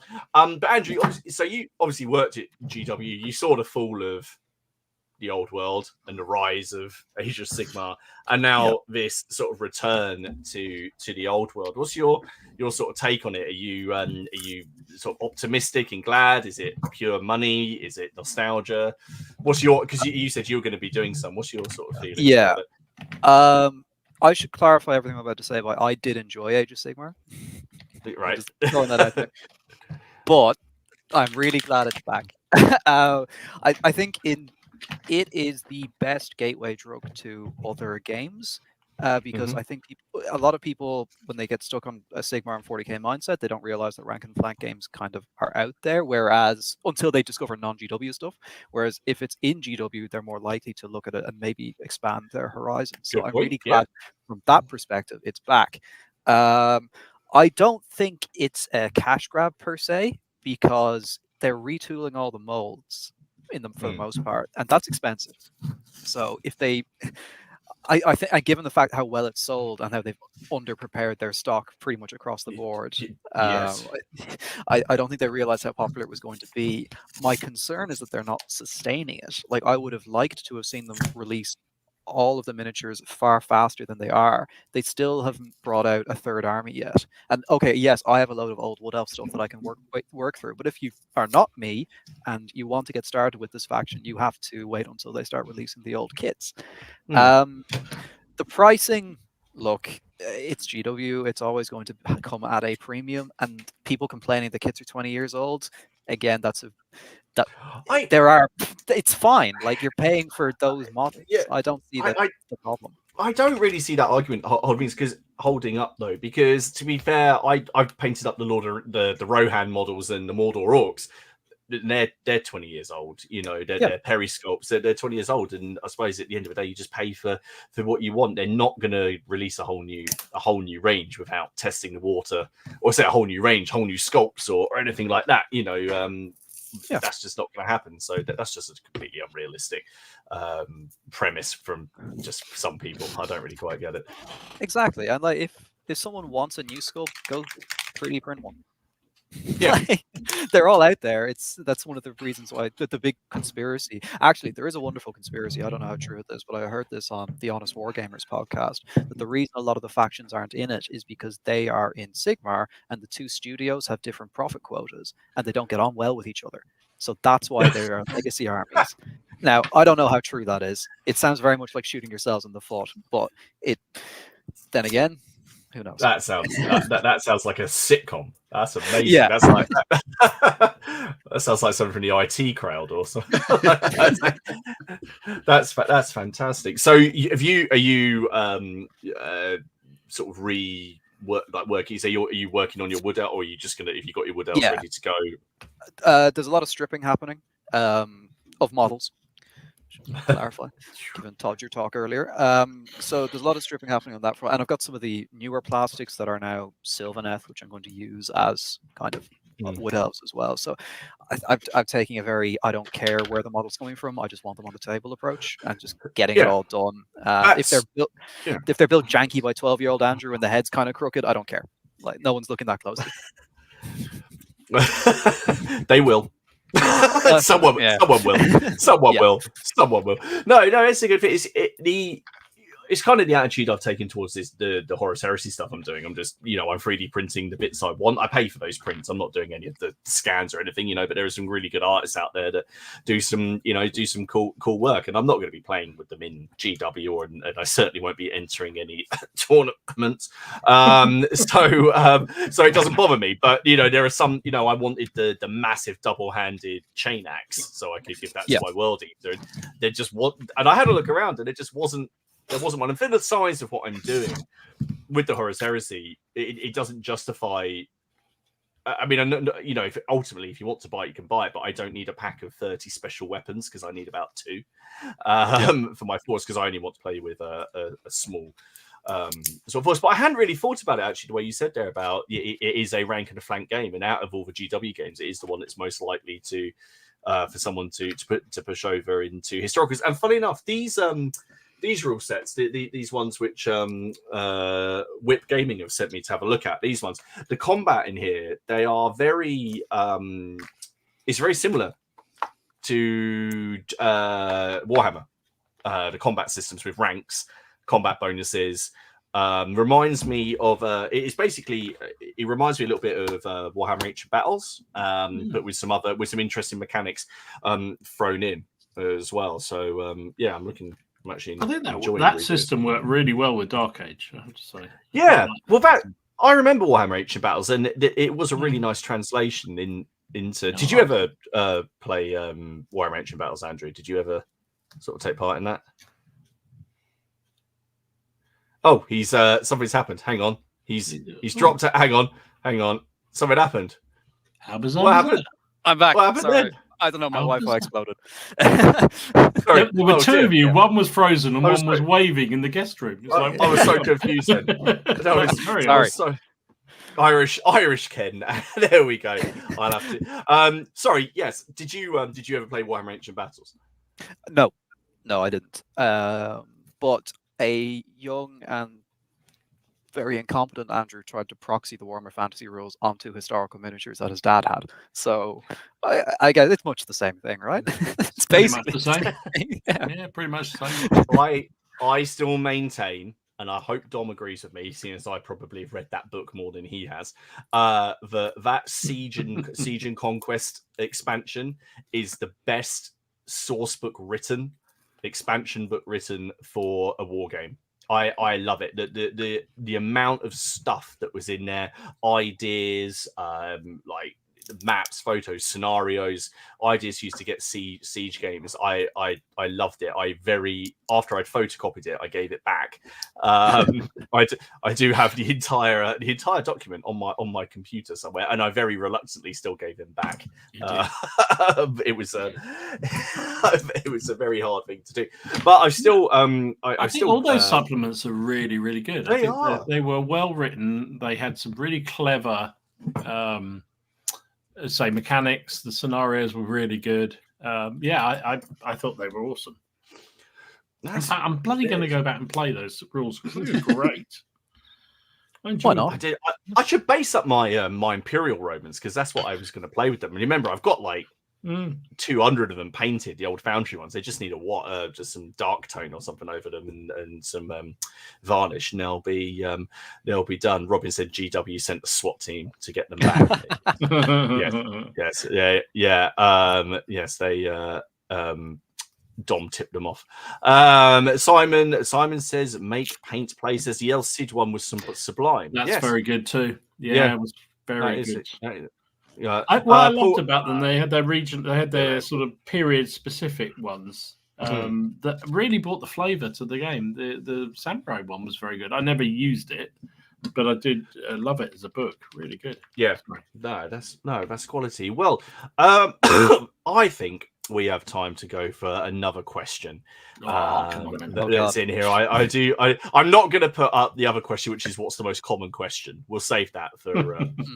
That would be an ecumenical matter. Let's have this is a good one. Right. So this is from Richard. What does the hobby need to do to attract, motivate, and encourage the next generation of people? Are we talking Gen Z here? Andrew, what do you reckon? Right. I guess we kind of wax lyrical about this stuff all the time, but we're idiots. So yeah, right. Having worked in the store and run many a demo game, and shown many people how to apply paint to the model for the first time, you just need to do that. Like, you need to get them playing. You need to you need to do kind of outreachy stuff. Like, I know Little Wars TV has some great stuff on their channel, and the video they did where they played a Korean war game in a museum and got people involved, that's the best way. I know it's impractical. You can't just rock up to your local kind of supermarket and set up a 6x4. If you could, maybe we try it, but I wouldn't recommend it. But I think, showing people how to play is the key thing, because it's very intimidating, and also showing them from the historical perspective, showing GW people that there are other games out there is the key thing, because once you know, you're more likely to look in the other direction. Like, I've got friends of mine building space weirdo groups now off the back of me just sending them the rulebook. Well, I say sending them the rulebook, sending them like screenshots from the rulebook. I wouldn't dream of distributing PDF. No, heartily approved.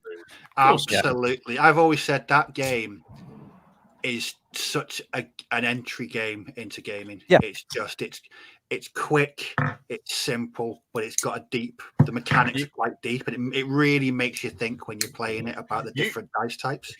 Well, you've got my brother-in-law into it. He's built like a whole big gang, and they've all got a backstory and everything. And then he was like, "Oh, can we?" He's like, "Have you got anything?" I was like, "I've got these 5 Horus Heresy dudes I painted. I could use those. What's their backstory? Here's 40 novels."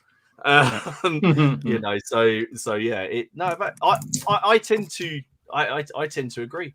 In fact, I say I tend to agree. I do agree. For the life of me, and I know sometimes it comes down to time and cost, but when we go to things like Salute, and other game days, when people have new games or gaming systems, and they're trying to promote it, I for the life of me cannot understand why they don't have little demos.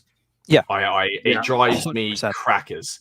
I Miller saw- and I bought into Like, that tribal thing purely for playing that demo. Yeah.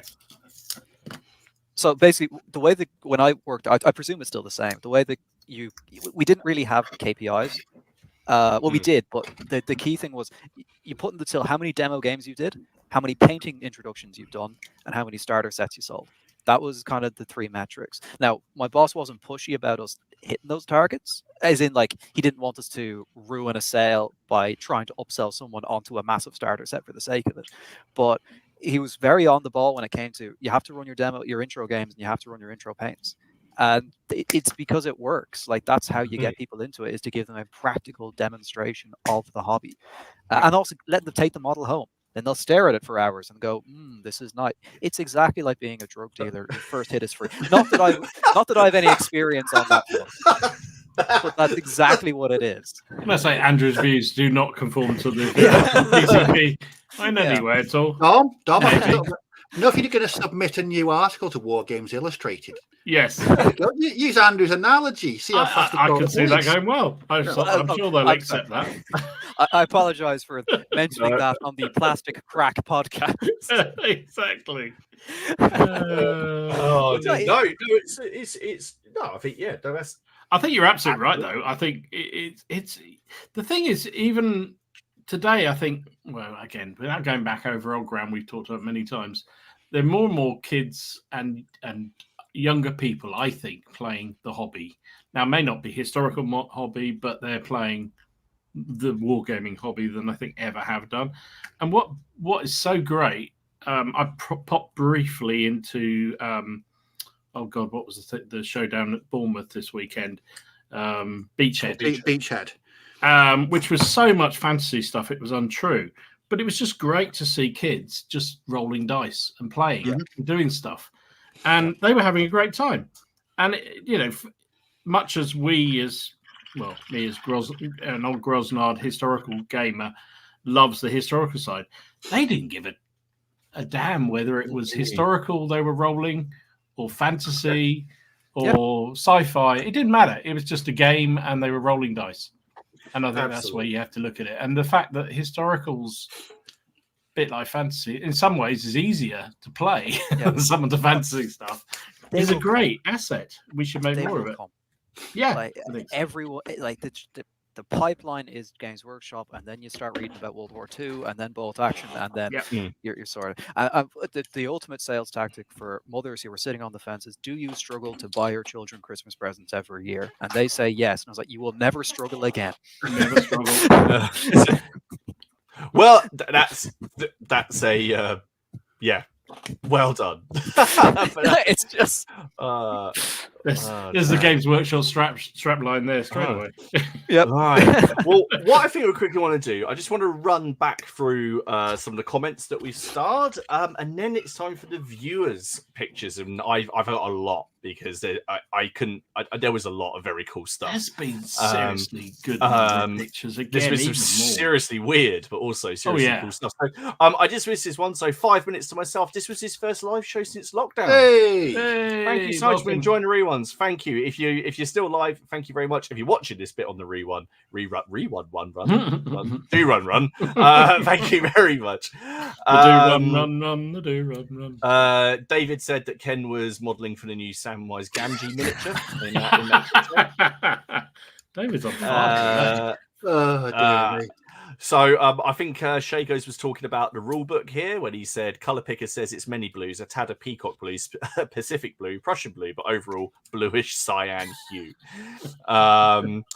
Ben said he's regretting agreeing to get a Duchy of Warsaw army painted by June. That's for that Napoleonic painting day. But Ben, you're like Dom. You paint while you work. I've seen what you can paint. Yes, but also you need to paint more Arab light horsemen because we need to do Doraleum at some point, and it will happen. But currently, it's only me, you, and Dom that are painting anything, sort of any kind of Arab light infantry, apart from Steve, but he's done his at 6 mil. Bring them all. Bring them all. Robin says deadlines for me generally mean 4 a.m. finishes in anger, or your opponent saying we need some kind of Bedouin tent the day before. Can you make that? And you make it out of some cocktail sticks, a J cloth, and some string. And they do look awesome as well. Friends of General Haig, the fresh smell of varnish as you open the box at the table. Yeah, that's excellent. John said he's been guilty of painting his last unit at the table during the first competition. Oh, that is awesome, John. Well done. Nice. Well done. That's the equivalent of the tank factory at Stalingrad. Yeah. Isn't it? A friend of mine, he's a Golden Demon competition painter. He finished a model on the train using his tongue as his wet palette. Oh my lord! And he came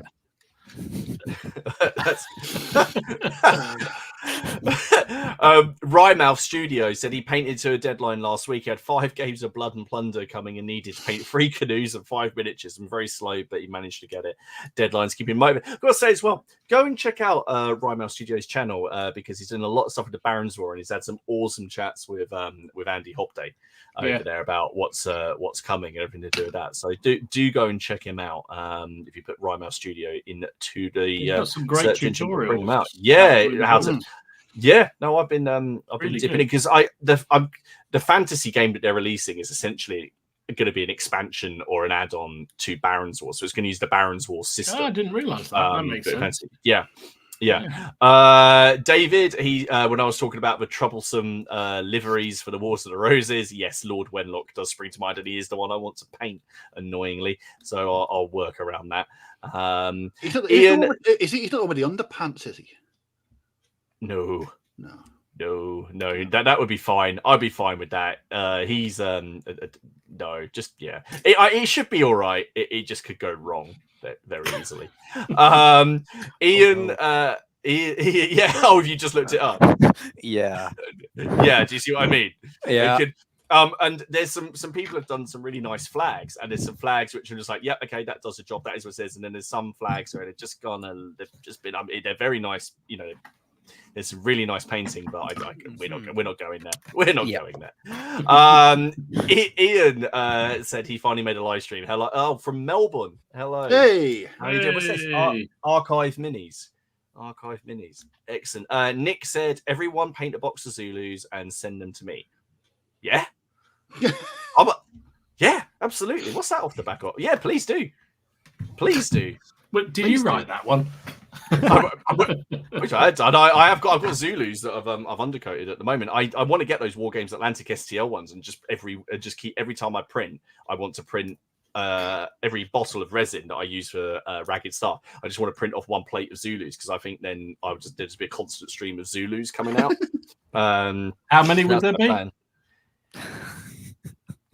I'm not doing it because he's not here, unless Andrew wants to say it. But I kind of feel like that's like poking him and making it say it. We don't. Ken, say the line, Bart. Irish Ken doesn't need to say it. It's. I kind of feel like we can leave that behind us. We'll just leave that one up there. Okay. Move on. David wants to know what month of the OP is the OP Dodger month. You have to speak to Warren.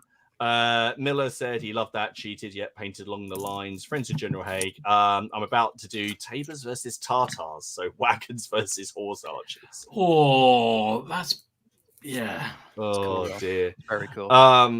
Mark says, Dom, your English Civil War Epic Cavalry in 2s looks correct. I tried doing it in 3s and it just looked too much. Yeah, I'm with you, Mark.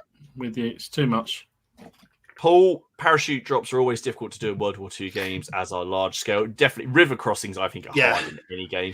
I think it was the old rapid fire. I think it was the old rapid fire rules that used to have a system where they told you to stand on a chair, probably health and safety going mad now, and hold a piece of paper, hold various bits of paper with the different elements, and you drop it above the table and where it sort of flopped. That's exactly how drop pods worked in Space Marine years ago. Yeah, and for gliders, throw a paper airplane. Yeah. Ben says if we slandered him, he paints in his breaks. His breaks are 2 hours long, but And then just to finish off on the comments, Red7 said at the open day, said you control. Oh, you did that one. And Blood Soul. Blood Soul, you said what's the most obscure era that we have played? I will add that to the list of questions, dude. And we will answer that on another stream. Right? Should we have a look at some of the cracking pictures? Oh, yes, please. Oh, yes. In. Okay, so to start off, Bartos sent in this awesome. Hey, that's brilliant. Blunder. Oh, yes. How cool is that? I just love that. That starter set is 30% off at the moment. Is it? Yep. Right. Excuse me a second, lads. Back in a second. Now I put it. That is just cracking, lovely stuff. Dave has been posting up lots of photos as he's reorganized it, and I liked. Wow. Anybody else get palpitations when you saw Yeah. that? I mean, I looked at that and went, "Oh no!" I mean, he did say they're only plastic figures on a Perspex shelf, and he did replace them with glass. But I know, but they are. I know. It's just lovely stuff. But then he's got like his ECW cabinet and his other cabinets that you put up. That love. Connor, World War II. I love the uniforms. They are good. What manufacturer are they? I thought they were. I thought they were. Well, I thought the guy with the Luger, I think he's a warlord, but I'm not sure the other one is. Are they offensive miniatures? No, it could be. Oh, they might be. I'm really not sure. Don't know. I'm really intrigued. If you're drop down, but they really are. I really like the it's just so smooth, the paint job. Yeah. Really nice. Really clean. Craig, more. Yes. Yes. Lovely stuff. Lovely things. You fancy that, Steve? You like Plume? No. There's no drummers there, mate. You're fine. I don't care. I don't really care. Cracking stuff. Don has been. Lovely. Hey, good man. Top stuff. They're done really, really nice. That is a lot of spikes. I like the keyboard in the background for scale. How big is your desk? so ostentatious, unnecessarily ostentatious. He's American. What do you expect? I was about to say he's American. Yeah, we would. We love you. Now I love these. Gaza, look at these. Oh, lovely. Look at these. Here it is. Dom. I love the color choice. What are they? Tyranids. Yes. Yeah. Did I get it right? Yes, you did. Yeah. He did. You guys are really rubbing off on me. It's bad. No, we're not. We're absolutely not happening. No. Absolutely, that has not happened. We have not. Do not rub off. No. Turns out I still got it. I love it how you said that, and my Windows security, virus, and threat protection is just It wasn't Bank of England. Oh dear. I love this. Krista Cryokinesi. I just love this. I'm sure we saw that in Derby when we were there. I'm sure we did. I think she was dancing. It's that's a Beast of Nurgle, right? I think. Yep. Its stomach reminds me of the Gronk from Strontium Dog. Oh, it's so cool. I just love how vibrant the green. It's just so cool. And the I didn't even notice this. I was looking at the little skulls on the base. I mean, I know GW skulls, but he's like a water effect.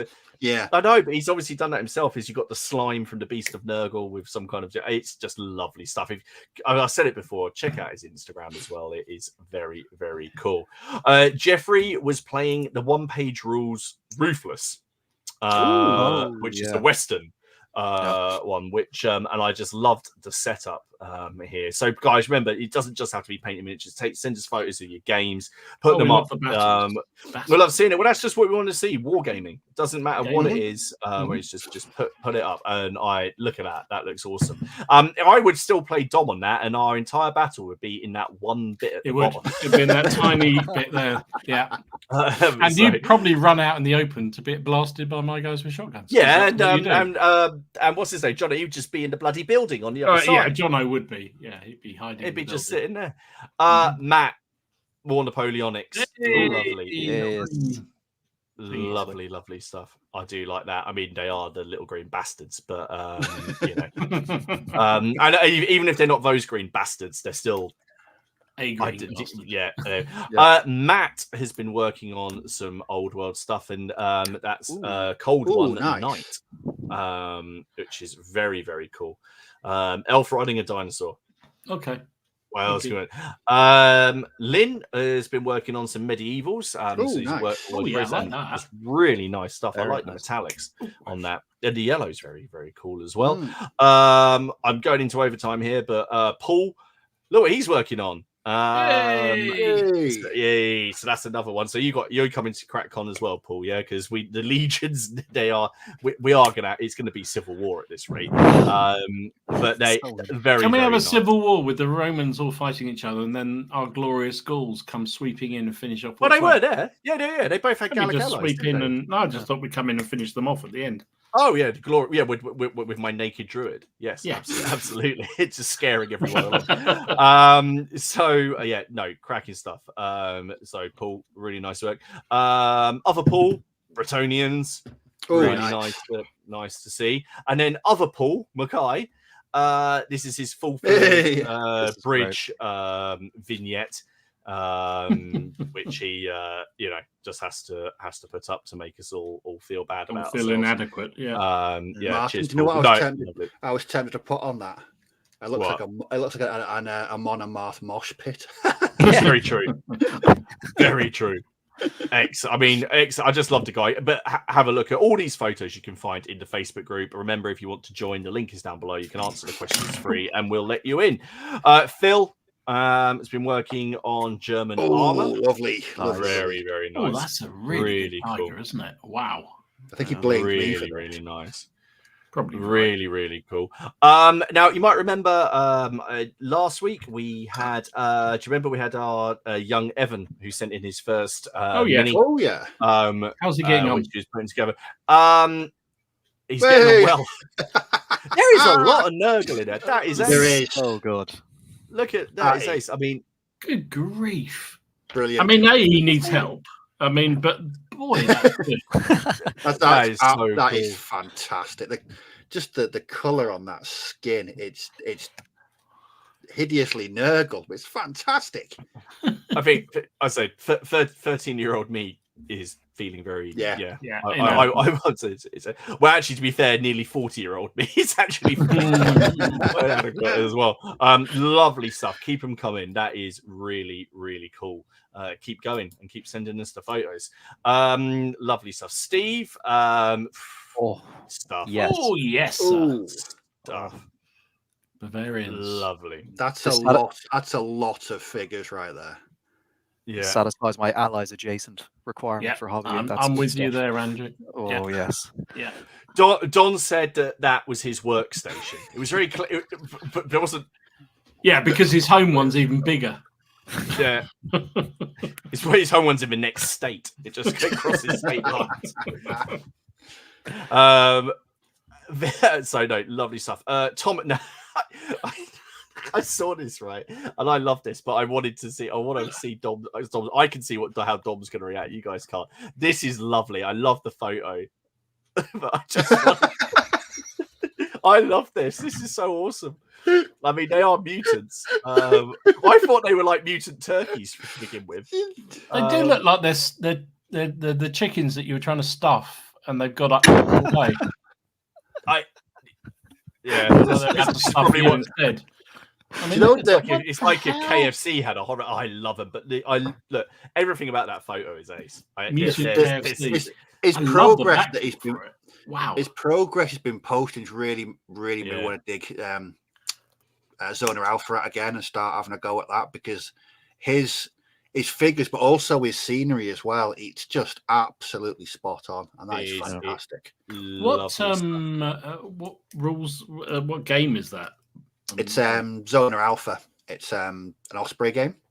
Okay. And it's sort of post-apocalyptic. It's supposed to be set up an alien invasion, and your gang forays into the zone, and you pick up technology and bits and pieces. I would like to think that it's set in Kentucky, and something went wrong at the Colonel's factory, and the virus got into it. Lovely. Warren, he posted up some lovely. Oh, nice. I forgot what these were now. That's I forgot what they were. That's it. Sorry, I completely. My mind went completely back. Yeah. Really I was at the Pendragon store at York last week, and the sheer amount of stuff that they make and sell. So some really, really obscure stuff as well. It's website. Yes, really they're lovely. Warren, who's not the last person in the Vinso, Warren Can. This is his dwarf army that he's been working on now. I took the overall shot, but go and have a look at his stuff. The brushwork on these is just awesome.